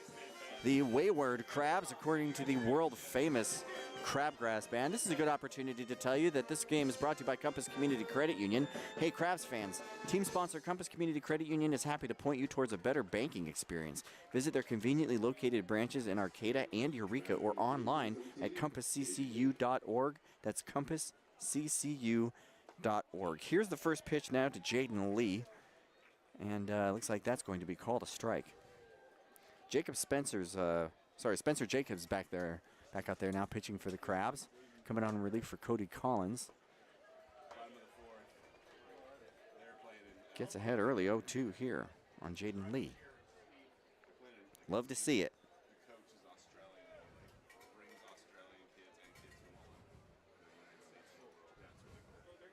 Here's the 0-2. That's inside. 1-2 now. Jaden Lee hit a sac fly in the 4th and into a fielder's choice in the 2nd. Jacobs got into trouble last inning and out of it with nothing to show for it. This one's way inside. Looked like he might hit him, but did not. 2-2 now.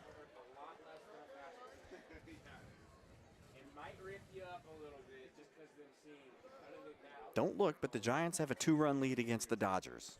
Shh. Here's the 2-2 now. That one slapped out towards shortstop. McNeil's able to glove that. Throw to first. 1 away.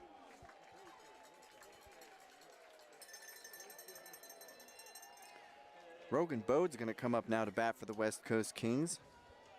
Puts Jake Lyle on deck. Bode also hit into a sac fly in the 4th. Was out on a fielder's choice in the 2nd as well. Spencer Jacobs hoping for a tidy inning. Gets the call he wants, winds and delivers. That's inside and past the catcher's glove. Nobody on. 1 ball, no strikes.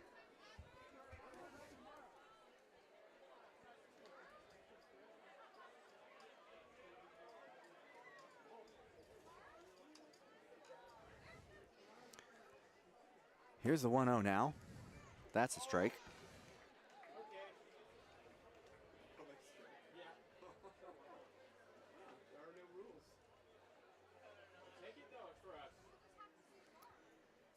There's the 1-1 pitch. That is an outstanding pitch for a strike. 1-2 now against Rogan Bode. Jacobs pitches, and that's slapped out towards the second baseman. He's not going to have a play on that. It drops down for a base hit. Bode is aboard.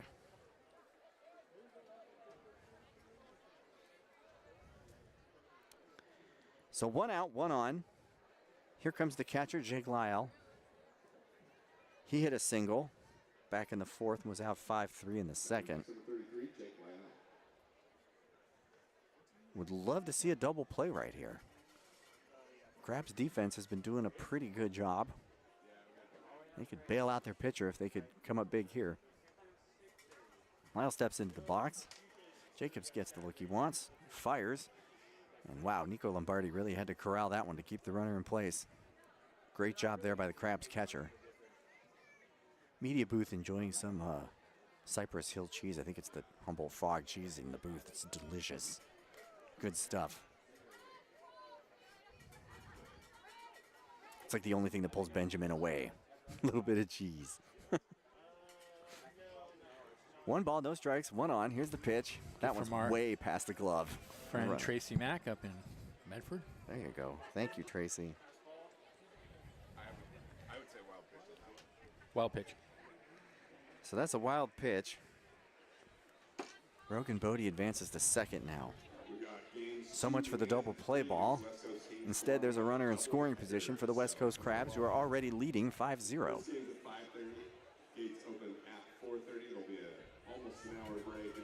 Micah Angela says, "Go Crabs, go." Geaux on YouTube. Good stuff. Love to see the Crabs fans join us on YouTube. Looks like 121 of you there now. Great crowd here at the ballpark. It is cool and overcast now, but folks are hanging out. So here's Jake Lyle.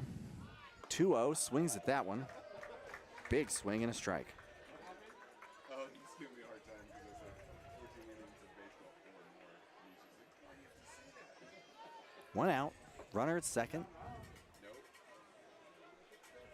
We're in the top of the 6th. Crabs trail 5-0 to the West Coast Kings. Here's the pitch from Jacobs. Big swing, strike 2. That one was right down the middle, just challenging him.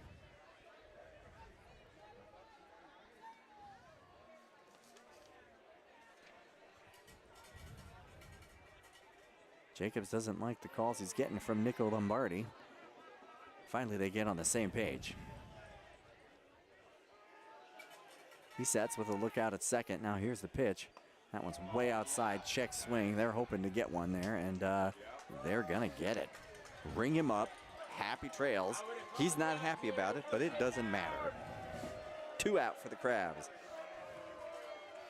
Cheerful Arcata crowd telling him how to get back to the dugout. That's gonna bring up Kevin Ferruta. He hit a towering 2-run shot in the 4th inning.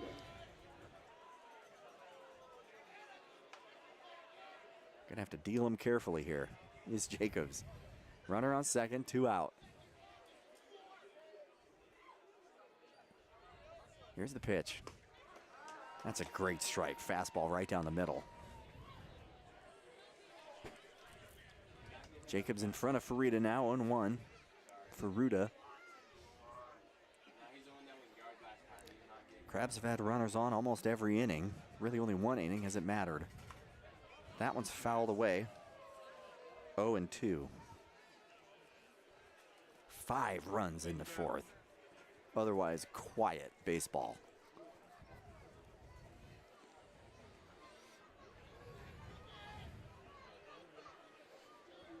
Oh, and 2 now for Jacobs, 2 out. Big chance to get out of the inning here. Here's the pitch. Ring him up, strike 3. Spencer Jacobs does the job they called him out there to do. Gets that 3rd out. Crabs still trailing though, 5-0. 5 runs, 7 hits, 2 errors for the Kings, 0 runs, 1 hit, 2 errors for the Crabs. This is exciting Crabs baseball. Benjamin will be back to take it the rest of the way, 107.3 FM.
Welcome back to Arcata. Crabs trail 5-0. Here to take it the rest of the way is the professor, Benjamin Schaefer. Thank you, Aaron. Sorry, Benjamin, you stepped away for just 3 innings, and Yeah, well, this is the last time you're going wheels came off. to let you do the play-by-play. Understandable. Not worth it. I love the opportunity, but if that's the cost, it's just not worth it. So Reed, Howard, and Enyart here trying to get something going At least you got cheese. against Marchetti here in the bottom of the Marchetti is still out there. They got to get at him. 6th inning. And that's a pitch low, 1-0. Reed tonight is 0 for 2. In fact, most of the Crabs are 0 for something, 0 for whatever. 0 for Only got all one of them. hit against Marchetti. Yeah, it was like He's one been hit great. out there. Here's a pitch, and there's a fastball high to Reed. I think that's Houston Hirschkorn back in the 2nd. Is the Crabs' lone hit. Uncharacteristic for the Crabs. That's saying a lot for Logan Marchetti out there. Well, he's just been Outstanding. He's been, Right on the margins. Yep. 2-0 pitch is high, and the count goes 3-0 to Reed. 5 runs, 7 hits, 2 errors for the Kings. No runs, 1 hit, 2 errors for the Crabs.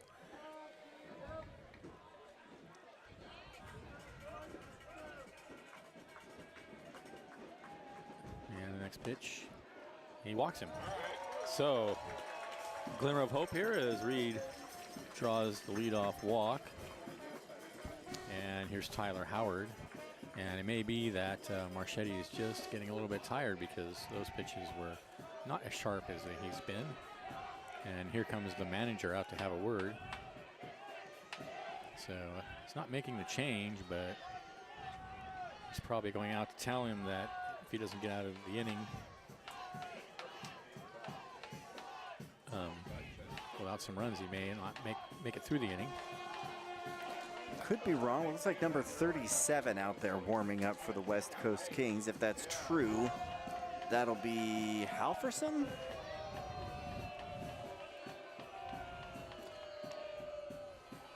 Potter's up 10-2 against the Medford Rogues in the 7th, getting the job done there.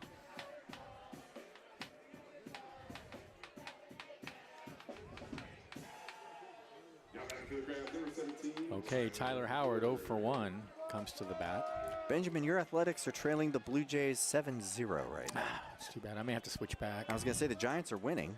How you feeling right now? I may have to switch back. We'll see. Which cap did you bring? Both of them? Next pitch misses high. 1-0. I'm just going to stick with the Crabs. There you go. Well, none of your teams are leading right now. No. The Angels are up 5-4 against the Diamondbacks. Padres leading the Phillies 3-2. That's exciting. The 1-0 popped high in the air, right side of the infield. Second baseman Ferrada is calling for it, and he's got it for out number 1.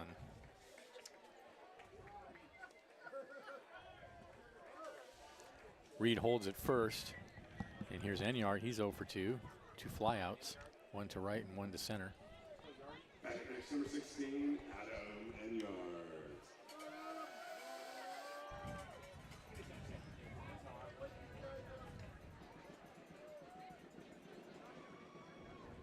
And the pitch. Oh, wicked breaking pitch right over the heart of the plate. 68 miles an hour with a huge hump in it. 0-1. He's really got a great curve, Marchetti.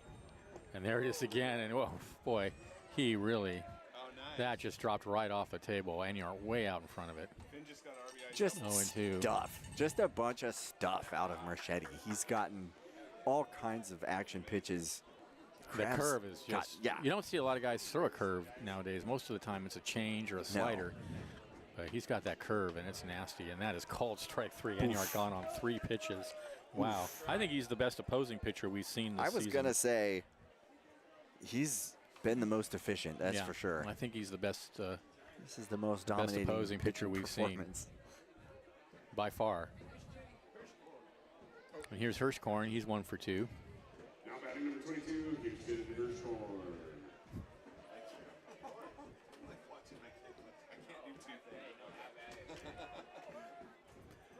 And there's that breaking pitch. That time he missed high and away with it. Yeah, that thing has been pretty It automatic. floats in around 67 miles an hour, 68 miles an hour. And if he gets it over the heart of the plate, the Crabs are baffled by it. Just rainbows. every time I'm sure it's a ball, and then I look at TrackMan, and it's like right on the margin. He's got it working. And he combines that with a fastball, and there it's a fastball. Pipes him. And it's a strike on the inside corner. Hirschkorn didn't like the call. It was a little bit inside. 1-1. Crabs trailing by 5, and they are being shut down by Lando Marchetti. Here's the 1-1, and he fouls it up against the screen. 1-2. Reed's still over at first, but he's almost irrelevant. Really only matters if there's a pitching. homer. Like, the Crabs need a big shot right here. Well, he's ahead of Hirschkorn 1-2. I feel like biting their way back into it isn't the way. From the set, here comes the 1-2. Swung on and missed. That's the curve. Ouch. And that ends the inning. For the Crabs, no runs, no hits. There were no errors and a runner left. And at the end of 6, they trail by 5. No me gusta. This is Crabs Baseball 107.3 FM.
Okay. Welcome back to the ballpark. Well, I was just trying to get us out of trouble. I was like, I started a fire, Benjamin. We got to get someone who can get some offense going on the mic. Well, it didn't help either. Top I of the know, I 7th. didn't do any good. So I'll show myself out. So top of the 7th inning, Wolf, Polasek, and D'Amelio to bat for the Kings with the 5-0 lead. And the Crabs have been limited to 1 hit. They have more errors than hits in this ballgame. It's like Spencer Jacobs This is is still out completely there. unexpected. The Kings came in second to last in the league. Yeah. And they're like 4-11 on the season. And Yeah. Crabs just ran into somebody who can pitch. Here's the pitch, and this is still Spencer Jacobs, I take it, right? Yes, I think so. 1-0 now to Wolf. Wolf is 0 for 3. Yeah, keep it that way. The 1-0 in there for a strike on the inside corner.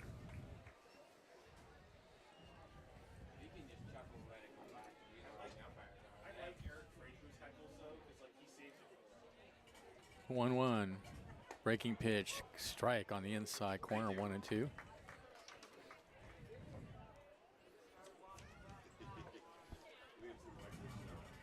I feel like you got to go back quite a ways to find a game where the Crabs have had this few hits for this long in the game. Oh, there's another breaking pitch that just missed high. That's a 2-2.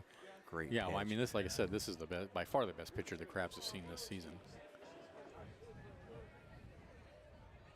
Just one tough hitting for Coney Collins. Otherwise, Crabs defense too getting the job done. 2-2 is hit foul over towards the Crabs dugout.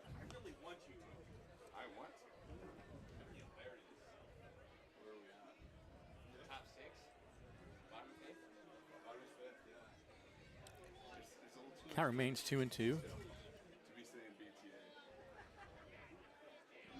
Here's the pitch. Breaking pitch. Oof. Ooh, just high with the Needed slider, and Spencer Jacobs cocks his head at the umpire. But that was a little bit high. He got it right. Would have liked to have it though. 3-2. Here comes the pitch. Ball 4. So boy. he walks the leadoff hitter here in the 7th inning. And here's the number 2 hitter, Polasek. Polasek has a double in 3 trips.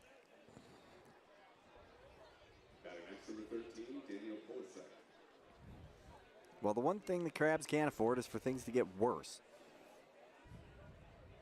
Got to bear down. So Wolf over at first. Now, we don't know if this is a team that steals a lot of bases or is aggressive on the base pass. They have not really shown that so far.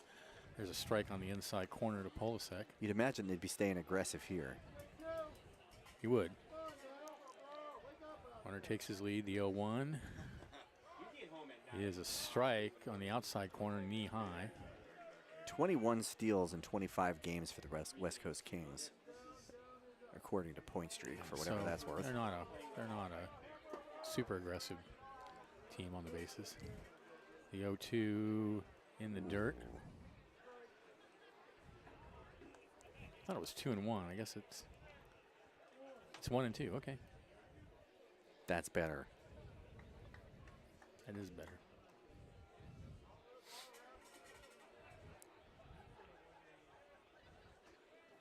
I'll throw over to first.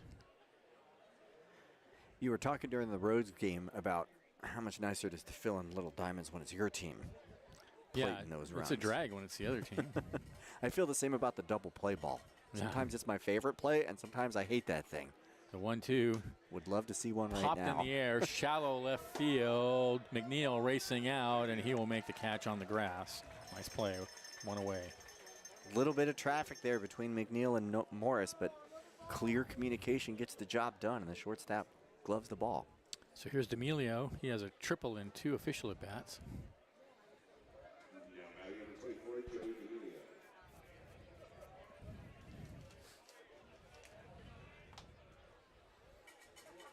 So Wolf still over at first. 1 out. Jacobs at the belt, deals, and he fouls it up against the screen. D'Amelio was the first run of this ball game back in the 4th. Reached on a walk. Mm-hmm. That's good. We're going to do the 7th inning stretch, but I can hit it before. Yeah, I'll try and do that. I mean, yeah. What's this? Is it still 8-0 or 8-2? The 0-1 in the dirt. 8-2 Giants over Dodgers right now. Dodgers just in a free fall.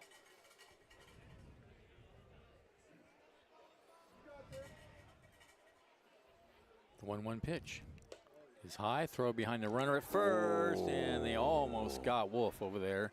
Just did get back. Boy, just a great snap throw from Nico Lombardi there. That was a rifle shot, and he's lucky he's not out. So 2-1 to D'Amelio.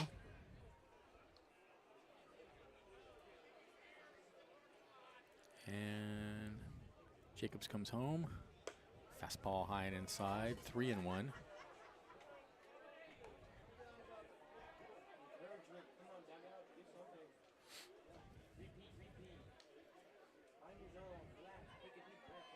.5:30 first pitch for the doubleheader tomorrow. Those are 7-inning games. The 3-1.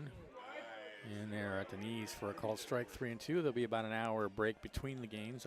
It's one admission for both, I'm fairly certain. That's a great deal. That sounds amazing. No band tomorrow. Runner goes. The pitch is high and inside. And that puts runners on first and second with only 1 out. Yeah, we got Martini. So here's Martini.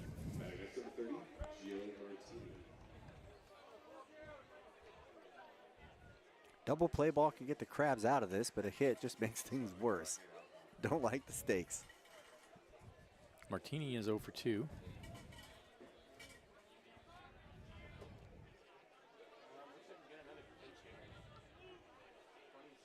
And he takes a pitch low and outside. No action in the Crabs bullpen. Yeah. And now Lombardi out to the mound. Peyton Richards.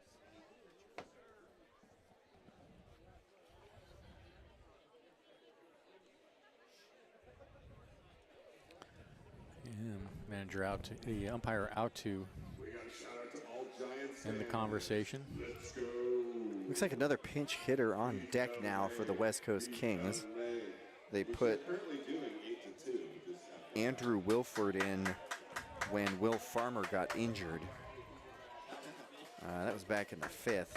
Now it looks like Peyton Richards is standing in the box. The 1-0 to Martini. Here's the pitch in the dirt. PA announcer calling out the Dodgers Giants score, leading the hometown crowd in a beat LA chant. I think you know where the California allegiances are in the booth, unless you're talking to Benjamin Schaefer. I have go, no I could real go either way. allegiance. Yeah. I don't care anymore. Okay. I care about the Crabs. I like aggravating my friends that are Giants fans, so I cheer for the Dodgers. That's really it. And I love Shohei Ohtani. Love that guy. 2-0 pitch. Tapped foul wide of first. Oh, he's been great for baseball, no question about it. Yeah. Benjamin, you should have let the entire team stay at your Airbnb. So they would have played better. Liam is telling Benjamin he should have let the whole team stay at his Airbnb at Medford. That would have been fine. I don't know how the Airbnb hosts would feel about that. A lot of floor space. Put up a couple tents in the yard, Had maybe. 2 rooms. Now the fans are getting bored. There goes the wave. I don't think I've ever seen the wave in the Arcata ballpark before. They were doing it earlier this season. All right, here it goes.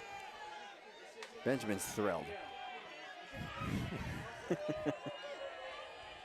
Yeah, I got an idea. How about watching the game? Uh-huh.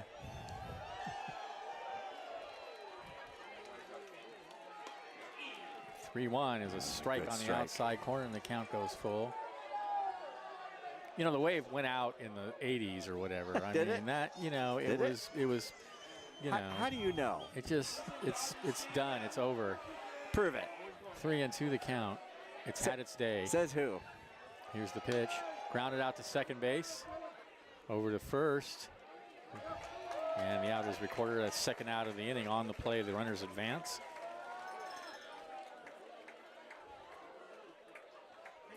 Runners second and third now, but 2 out. Spencer Jacobs needs to get out of this inning without the damage getting worse. And so we're going to have another pinch hitter for Wilford this time. This is who? Yeah, this is Peyton Richards, number 27. Yeah. Peyton Richards to bat with 2 runners in scoring position and 2 outs. Jacobs deals. Fastball called a strike on the outside corner. Richards is a 300 hitter. In 30 games, he's got 9 hits, 1 home run, 5 RBI, 2 walks, 5 strikeouts. 0-1. Here's the pitch. Breaking pitch, backdoor slider, misses outside. 1-1. That was in the same spot as the first pitch he called a strike. Sounds right. 1-1. Here's the pitch. And that one Oh, gets no. away, and that's going to plate another run. A wild pitch. Just bounced it up there. And that really hurt. Yeah, Kirk Wolf coming around from third base there. So Wolf to score. Joey D'Amelio to third. 6-0 Kings. Trouble. And the pitch. Ooh, hammered high and deep and foul. Down the right field line. That one disappeared down F 103 Street. off the bat. Yeah. Heading down South F like it had an appointment to keep. Yeah, that was blasted. 2-2 pitch.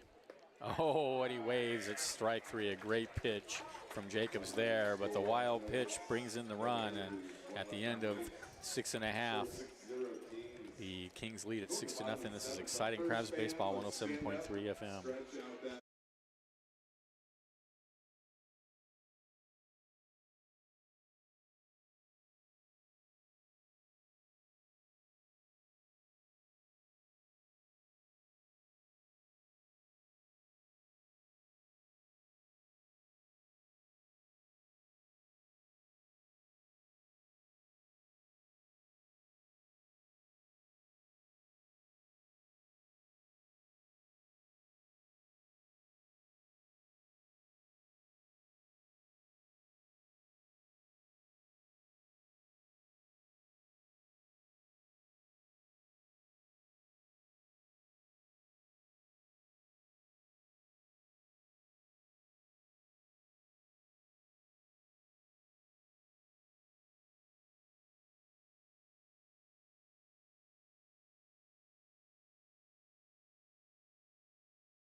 We are back, bottom of the 7th inning, new pitcher on the mound, and the Crabs are thrilled to see that, I'm sure. Everyone Dylan is thrilled to Halverson see that. on in relief of Lando Marchetti, who, given what was really the best performance by any pitcher in this park this year, I believe, and just shut the Crabs down. Yeah, I don't like it. For 6 full innings with only 1 hit, and he leaves with a 6-0 lead. He was just truly outstanding tonight. Just right on the boundary of the strike zone. Not a whole lot of pitches that weren't competitive. He just had the Crabs never hit the ball hard against him all. I don't think they had one hit again. One hard hit ball at all. Yeah. And so just a thoroughly dominating performance, and the Crabs were just baffled. So here's Halverson, and the Crabs can only hope they can get something going against him. Here's Pappas. He's 0 for 2. It'll be Pappas followed by McNeil and then Rogers in the bottom of the 7th inning. And the first pitch is a strike belt high, 0-1 to Pappas. Last 3 games on the road, the Crabs plated 43 runs. They are getting shut out tonight by the West Coast Kings. And that's swung on and missed, 0-2.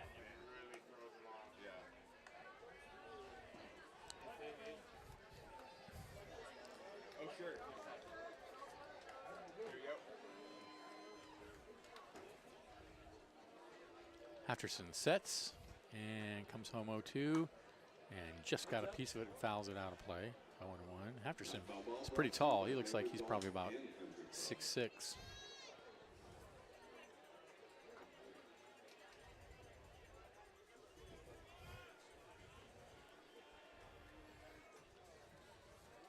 The 0-2.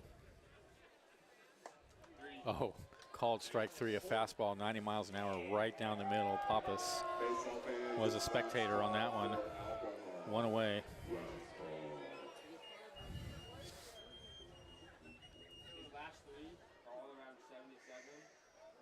6-8 now. Giants still ahead of the Dodgers. Everyone's just tuned into that game here in the booth, apparently. Halverson just threw 2 pitches that were in the high 70s and then busted out a 90-mile-an-hour fastball. So here's McNeil. He has reached twice, once on a fielder's choice and once by an error. And he takes that fastball right there, right down the middle for a called strike. Piped it. And Halverson just reaches back and flings it. Just rips. The 0-1, and he taps it foul to plate. Another 90-mile-an-hour fastball down the middle, 0-2. Well, I mean, just seeing how well Marchetti pitched, and we haven't seen enough of Halverson to really make a judgment, but it's shocking that the Kings would only be 4-11. Yeah, something's going on. The way they played tonight, I can't imagine.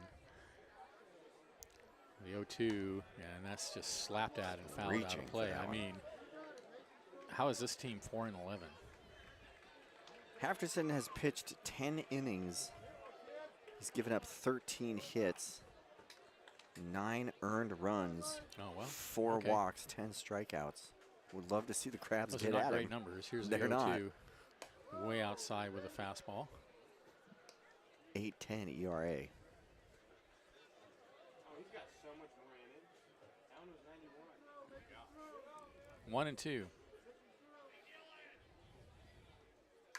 Yeah, and that's fouled out of play, and McNeil really having trouble keeping up with Halverson's fastball. The best he's been able to do is foul it out onto F Street. He's been late on it every time.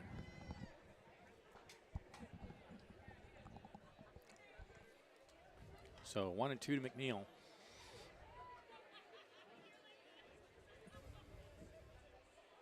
And he lines that right at the shortstop, 2 away. Little soft liner. He fooled him. 78 mile an hour pitch.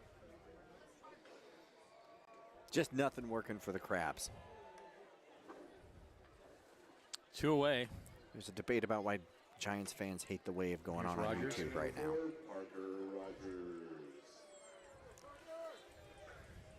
I don't like it. I'm aware. Here's the pitch.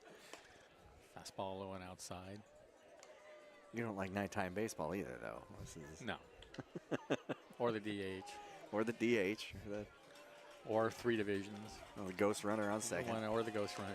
Pitch misses outside. Let's make a You know. list. Or any clocks. Along with the current score, these are the things that Benjamin does not like about baseball. It's Right. a long one, so here we go. 2-0. Fouled out of play. Benjamin still refers to them as the trolley dodgers. Yes. Did he catch it? I got the car that was driving. Oh, it got a car driving by. I thought a Crab fan caught the baseball. That would have been really cause for celebration. 2-1. Misses down low. 3-1. Gavin's thrilled to see that car get dinged. He was pretty excited. He must work at like a car, Yeah. one of those shops that fixes dings. What do they call I'm them? telling you, we ought to get Auto some of them body to sponsor repair. us for those F Street foul balls. 3-1. Misses outside, and Rogers draws Right. the walk. 2-out walk, better than nothing. So here's Lombardi. He's 0 for 2.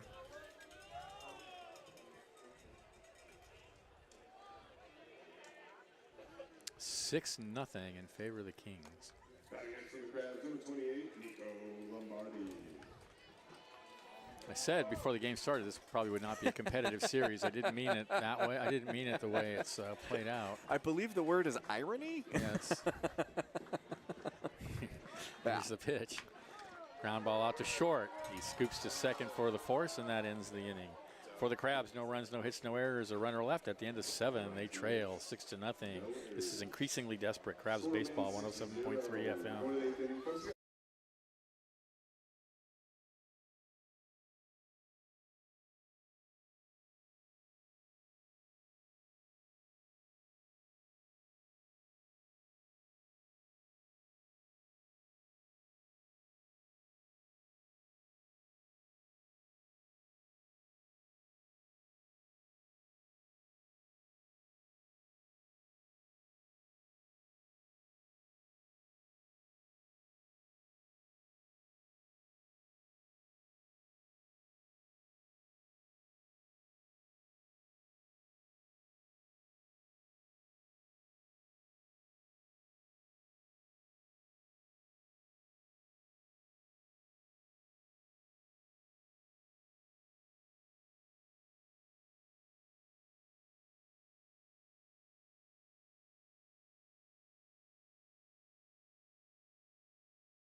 Welcome back to the ballpark. Top of the 8th inning. Lee, Bode, and Lyle for the Kings, leading 6-0. We have a new pitcher on the mound for the Crabs. Let's see. This is 18. Number 18 is going to be Brock Lenhart. Brock Lenhart. That's right. So Brock Lenhart, the 3rd pitcher of the night for the Crabs.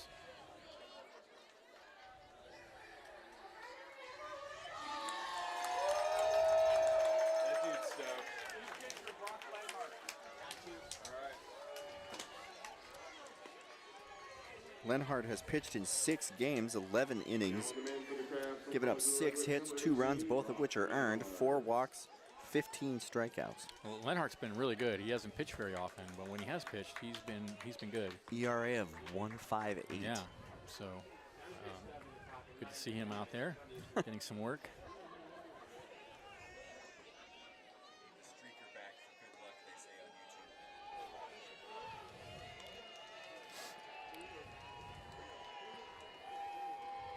Oh, good drop. He got foul. Right onto the field. There's no net. Chill has descended over the park. Yeah, it's cooled down a lot. Dark. Well, we are fully in darkness. And we say it all the time. Come up on When the marine layer sets in and the sun goes down, it gets dark immediately. It is gets just cold. black. So here's Lee.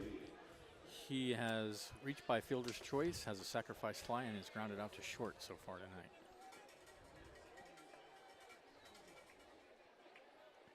Tomorrow, 5:30, it'll be Mitchell Manji and myself bringing you all the action for that doubleheader. And there's a pitch right down the middle, belt high for a called strike.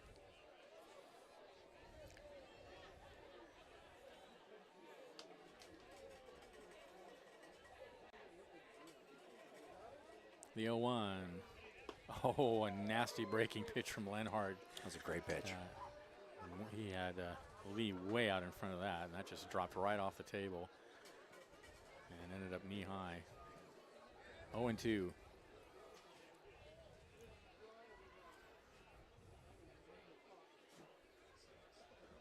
The 0-2. This is outside.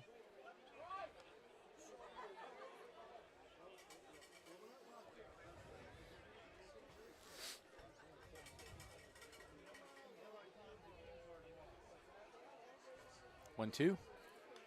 Fouled up against the screen. As we said, 5:30 start time tomorrow, 12:30 start on Sunday. Seals in town Tuesday, Wednesday. Those are both 7 o'clock games.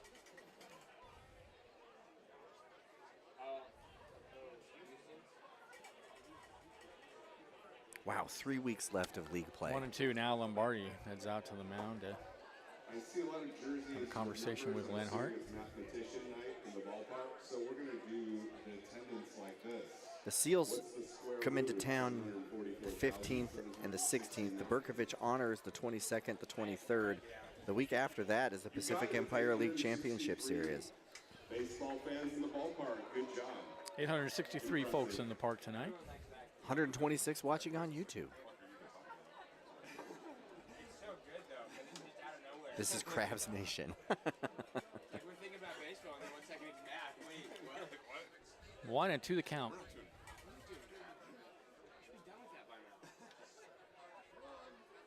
And ooh, that breaking pitch just missed outside. A good take by Lee. He thought about going around on it, and then thought better of it.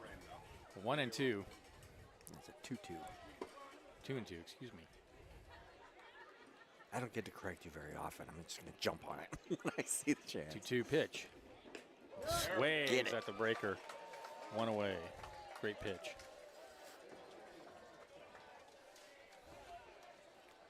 So here's Bode.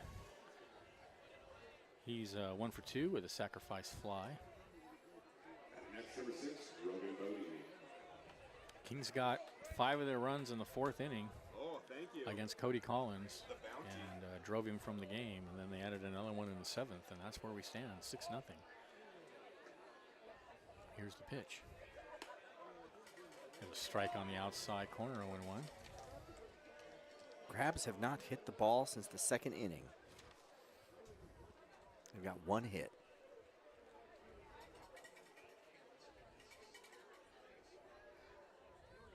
The 0-1 is a strike. Outside Okay. corner, knee high. Trackman disagrees. Crabs fans clapping right along.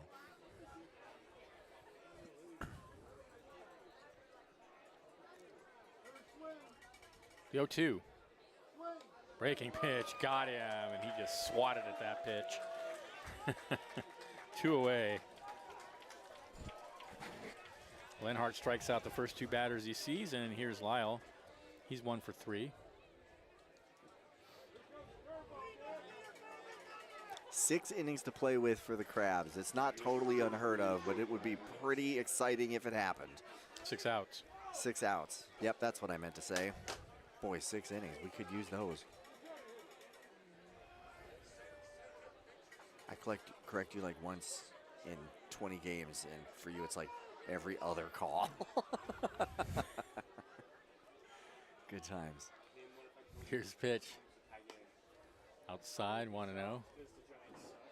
I'll jinx myself. I don't think I've said points tonight. You haven't said points once. Not once. You have not called the points. Except for that one time right now. You have not called Nope. what are Nope. runs, points. Right, not once. 1-0 the count. There's still 6 innings left, apparently, so who knows? Yeah, you just have to work on the terminology. It helps if you know the words, Foul Benjamin. ball, first base side, and Hirschkorn over to get it, and that ends the inning. Well done by Brock Lenhart as the Kings go 1-2-3 in the top of the 8th. Stay tuned. Crabs are coming up in the bottom of the 8th, trending 6-0. This is exciting Crabs baseball, 107.3 FM.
We are back, bottom of the 8th inning. Crabs desperately trying to get back in this game, trailing 6-0. It'll be the top of the order. Morris, Reed, and Howard against Dylan Hafterson, who picked up right where Orlando Marchetti left off in the 7th inning.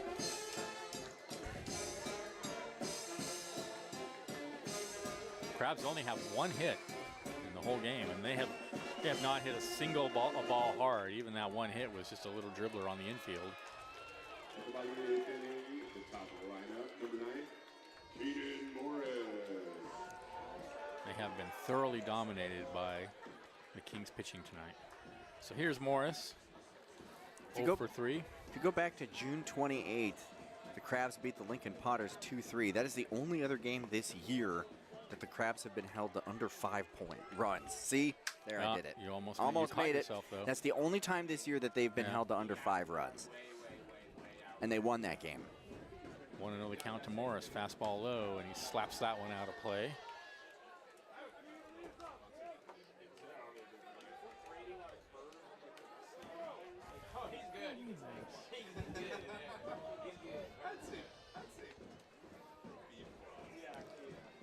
The ball and a strike to count. Here's the pitch. Swung on and missed at a fastball down and away. 1-2 now to Morris.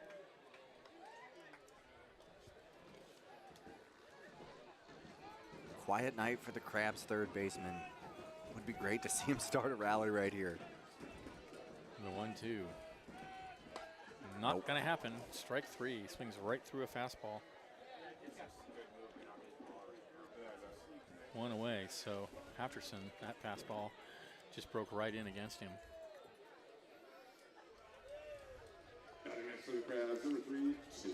Here's Timmy Reed. 0 for 2.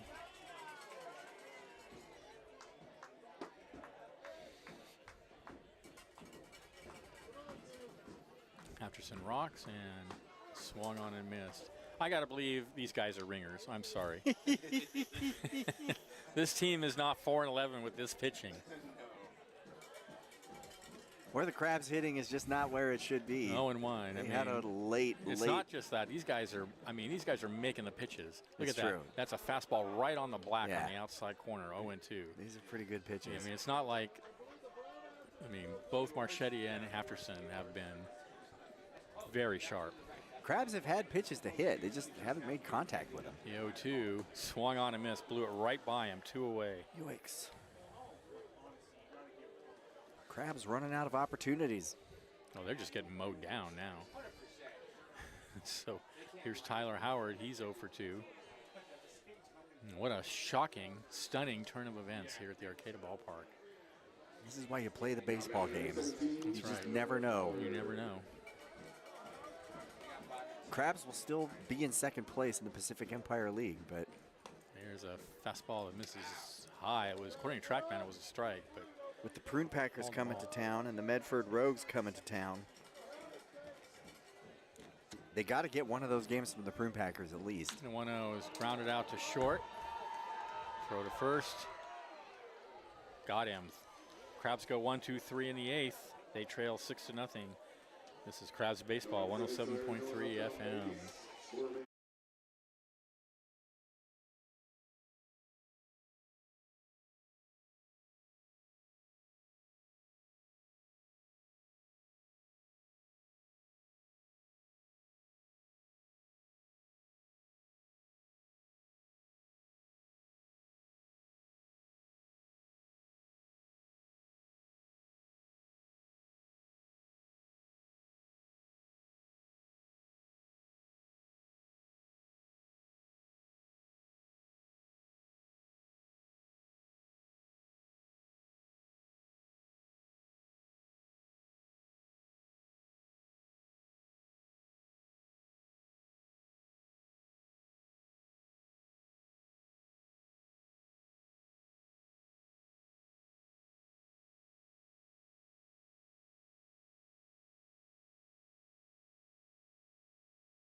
Top of the 9th inning, Kings leading 6-0. It'll be Furuta, the 9-hitter, then Wolf and Polasek. They have a 6-0 lead. And Crabgrass the Crabs are band down to feeling their crazy. last 3 outs. So I know I'm stunned. I don't know. I had no expectation whatsoever that this game was going to turn out this way. I think I was expecting to see the West Coast Kings put some runs on the board. What I was not expecting was for the Crabs to be one hit. No, I honestly don't remember the last time I saw the Crabs get one hit. It's been a long, long time. I don't know that they've been shut out this year. They've definitely not been shut out. But I mean, I mean, it may be years since they've been one hit. I mean,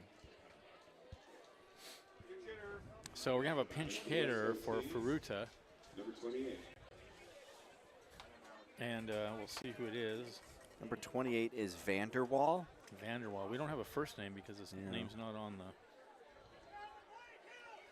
And he's hitting for Furuta. First name is not on the lineup card, but here's Vanderwall, left-handed hitter against Brock Lenhart, and Lenhart deals, and the pitch is high. Number 28, Vince Vanderwall.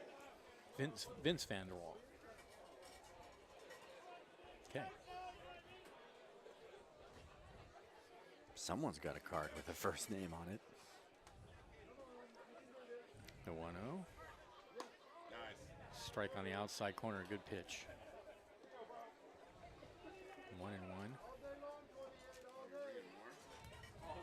1-1. Don't look now, but the Dodgers are clawing back. 7-8 in the middle of 7. Shocking. Uh-huh. Here's the 1-1. Ooh, just missed low. 2-1. The world champion Dodgers, if I'm not mistaken. Yeah, that's how you get to be world champion. Yeah. You lose to the Giants. 2-1. You come back. Come back and win, right? Yeah. 2-1. There's a strike on the inside corner. 2-2.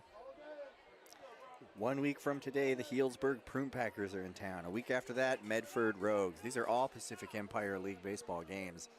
Really important. Next 2 weeks. Championship Series the week after those. 2 balls, 2 strikes. Here's the pitch. And it loops it in the left field. On the run is Pappas, and he makes the catch for out number 1. Looked like it might actually get down there, but it kind of hung up there, and Pappas was able to run over there and get under it. So back to the top of the order. Here's Wolf. He is 0 for 3. Back to the Kings, number 1, Wolf.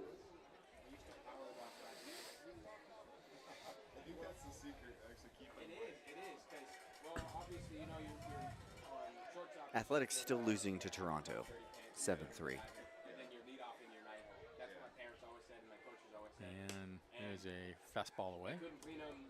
The facility didn't clean them for us, so it's like wash them at the house for one time, get all that as much as we could, and then wash them the second time, keep the soap and everything, and then go to the Lincoln up 12-2 against the Rogues.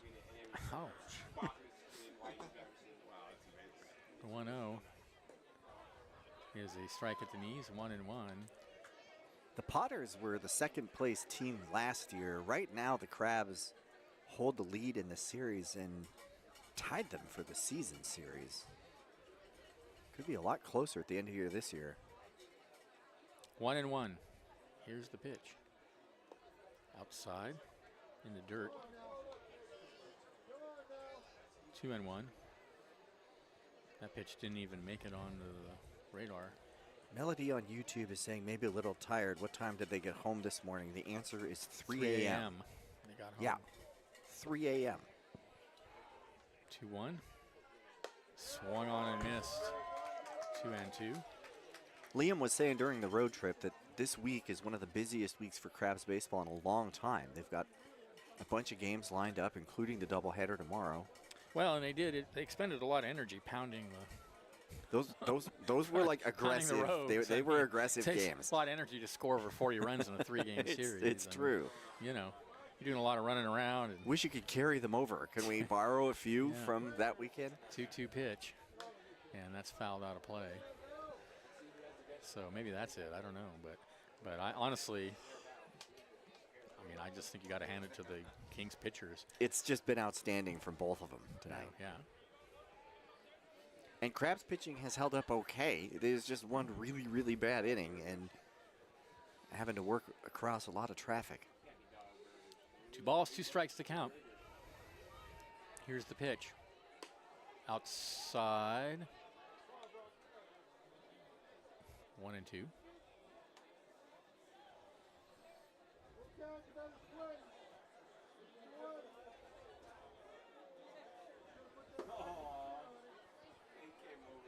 Lenhart sets the 1-2, fouled up against the screen. I don't think we've seen Krusty tonight, have we? Yeah, Krusty came through earlier. I just missed it. It's uncommon.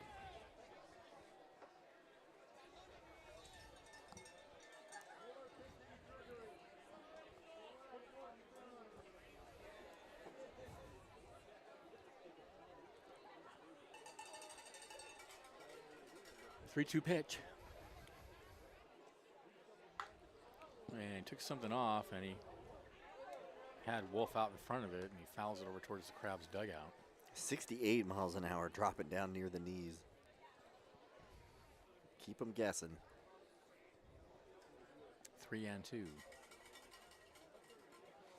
the top of the in the bottom of the ninth, it'll be Enyart, Hirschkorn, and Pappas for the Crabs. 3-2. He walks him on a high inside pitch.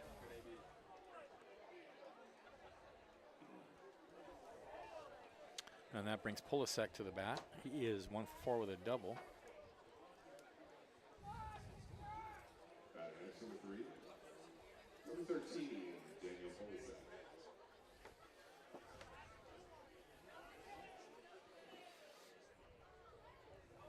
And the pitch is a fastball high, and now Lombardi going out to the mound. Talk to Lenhart. Crabs need to find some strikes.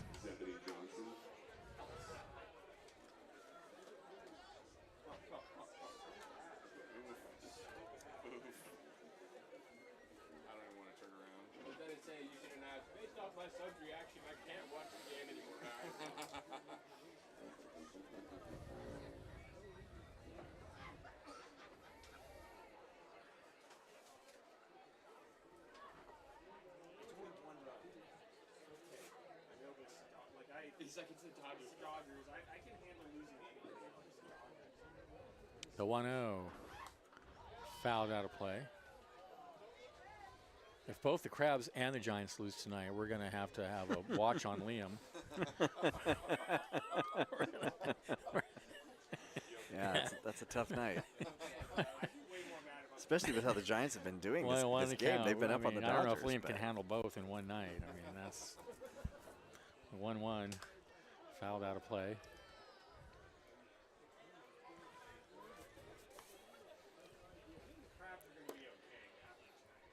Crabs are 27-4 right now. They've lost 1 game at home this entire year. So a loss tonight would move them to 27-5. And the West Coast Kings would join the Lincoln Potters. 21 and 4, and they're 21 and what? 2 on the in the league. In the league, no, that can't be right. Oh, There's something. I think in the league they're 19 and something. That's a foul ball, and it's going to reach into the stands where no one catches it. A whole group of folks sitting over there. No one with a glove? Not one person. Nobody with their hands up in the air? No. How's that make you feel, Benjamin? You know, it just is. I don't. It's always been this way. We have great fans. They just you've can't feel the ball. You've been calling games since 1998, That's and right. in that time you've seen what four fly balls caught by fans in the stands. Maybe 1, 2. Yeah, the pitch is inside, the runner's going, and Lombardi can't get a hold on it, and so that's a stolen base. I mean, you know, it's just not their thing here. I mean, they're great fans, and they're far better than the teams that fans, you know, in terms of their vocal and their ability to hassle the umpire and all that. There's some great first heckling rate, here in Arcata. But fielding, I'm a big fan. It's not their thing. Well, the good news is those outs don't count. So. 2 and 2 to count. Oh, and a fastball away, swung on and missed. Punching. 2 away. Great pitch. Got him to chase. So D'Amelio's at the bat with 2 outs. He has tripled, walked twice, and grounded out the second.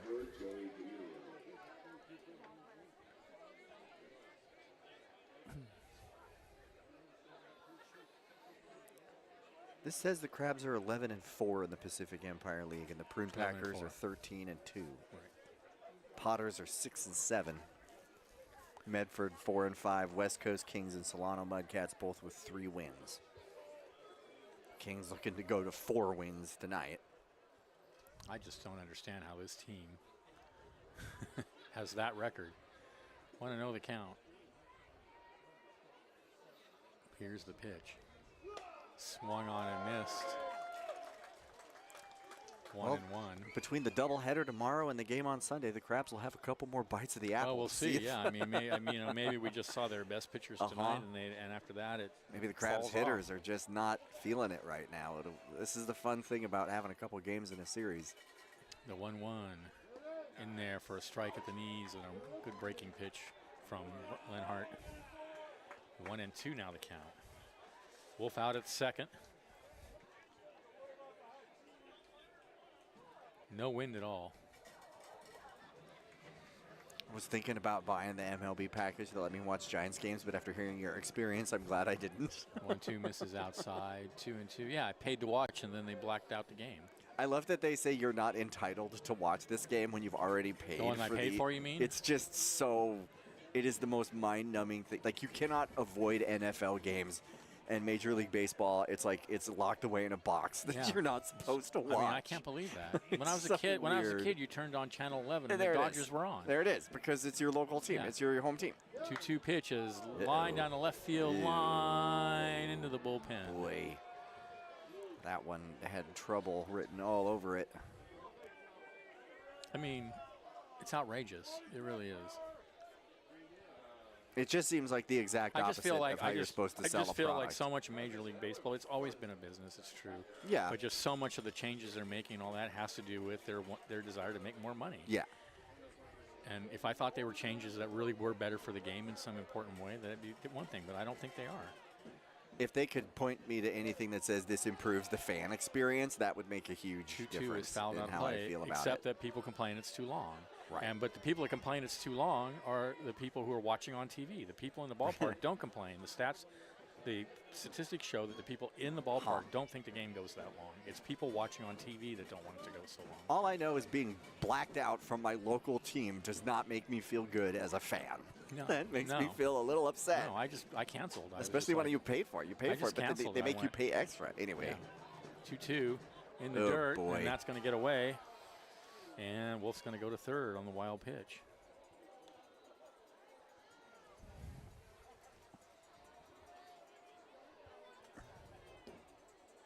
More strike, my friend. You got to do. So Wolf 90 feet away. 3-2 the count to D'Amelio. Martini on deck. Padres beat the Phillies 4-2. Love to see it. Here's the pitch. Called strike 3 on the outside corner. Happy trails. That ends the inning. No runs, no hits. There were no errors and a runner left. And at the end of 8.5, it's 6-0 in favor of the Kings. Stay tuned. Last chance for the Crabs coming up. This is exciting Crabs baseball. 107.3 FM.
All right, here we go. Last chance for the Crabs.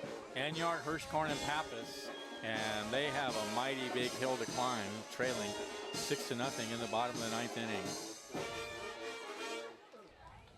At the bottom of the 9th inning, batting for the Humboldt Crabs, number 16, Adam Enyart. Dylan Hafterson back out on the mound for his 3rd inning of work. He's been as good as Marchetti. And the first pitch to Enyart, he fouls it at the plate, 0-1. Enyart's 0 for 3. Crabs only have 1 hit the whole night. I don't know that that's ever happened, honestly, where they were 1 hit by a team in our park, at least. I don't feel like I've ever seen it, but, you know. I haven't been coming as long as you have, that's for sure. Hafterson deals, and that's lined in the center field for a base hit. All right, a glimmer of light, a flicker of life. And here's Hirschkorn. He has the only other hit of the game for the Crabs.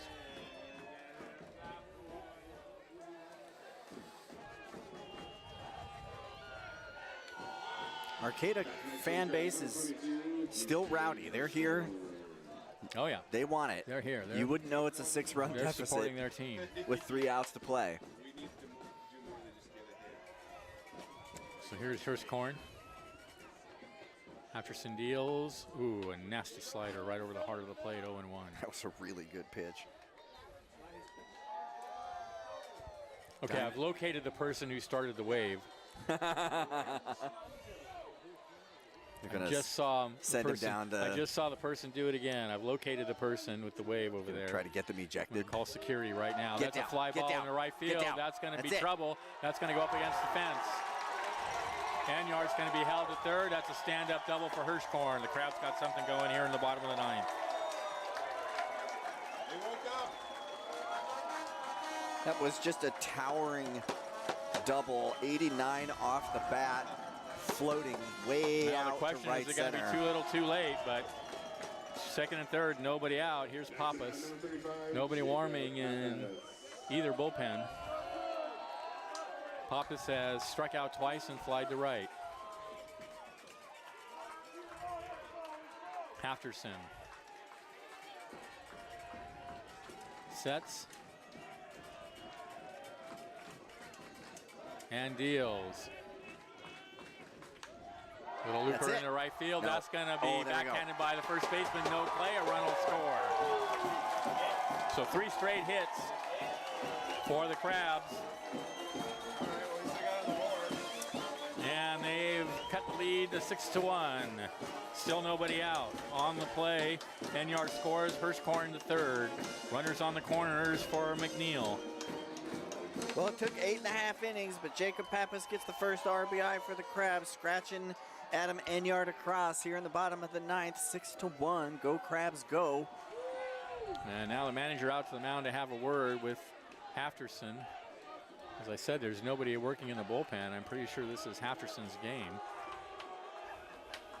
Boy, if the Crabs can get to him, that would be great news. That ball was hit 57 miles per hour off the bat. It was not just moving. A little soft dribbler. Yeah. And first baseman Martini unable to backhand it and make the play. It was a tough grab, tough reach. So here's McNeil.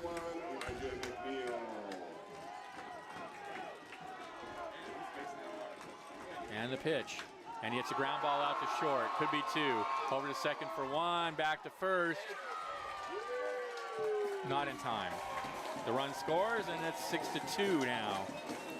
Boy, really fortunate that was not a double play We ball. sure are. There was just a little bit of a stumble McNeil out there on the hustling second down the base line. bag, and McNeil's able to beat it across to first. Another RBI One away. scratched across. Go Crabs, go. So Sewell's going to hit for Rogers. Coming next for the Crabs, number 11, Cameron Sewell. Chasing the home run record is Cameron Sewell. He's got 7 on the year. The record is 10. If he could get one notch closer here, it would be big. So runner on first. 1 away. Sewell, left-handed hitter. Here's the pitch. And he takes a huge cut at a fastball down and away, 0-1. More important than hitting a home run, not getting out. There have been a lot of 2-out rallies for the Crabs. It's obviously a lot harder to do than when we got 1 out.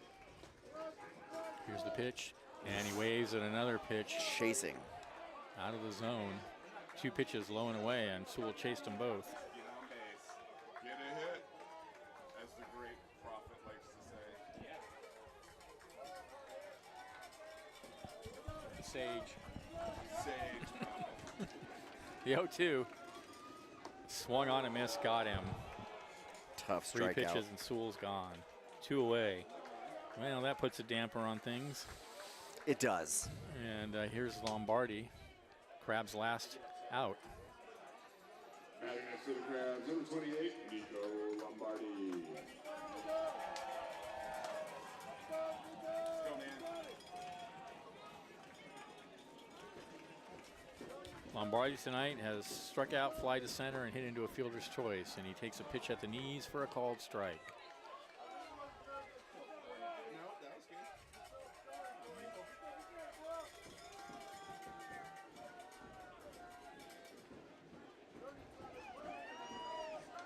The 0-1, runners going. The pitch is outside, and that'll be defensive indifference.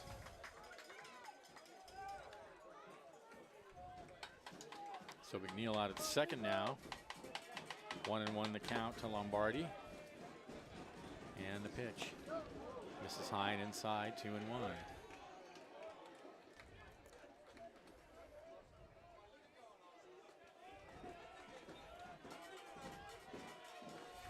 Keenan Morris on deck. Runner goes, the pitch is swung on and missed, and the Crabs are down to their last strike.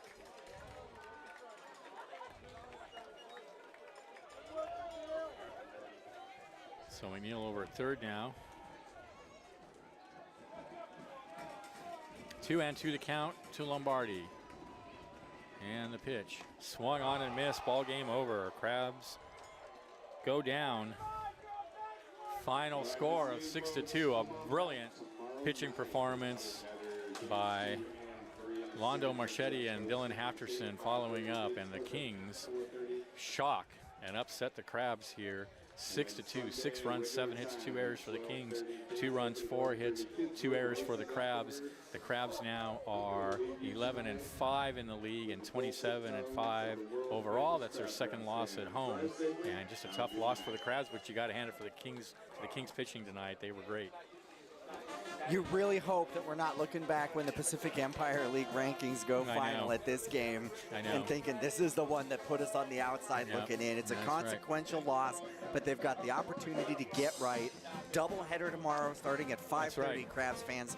Get down to the ballpark. 2 7-inning games. It's a great deal. You don't want to miss it. All right, till then, this is Benjamin Schaefer, Aaron Donaldson. Thanks for listening. This is Go Crabs Go. This is Crabs Baseball 107.3 FM.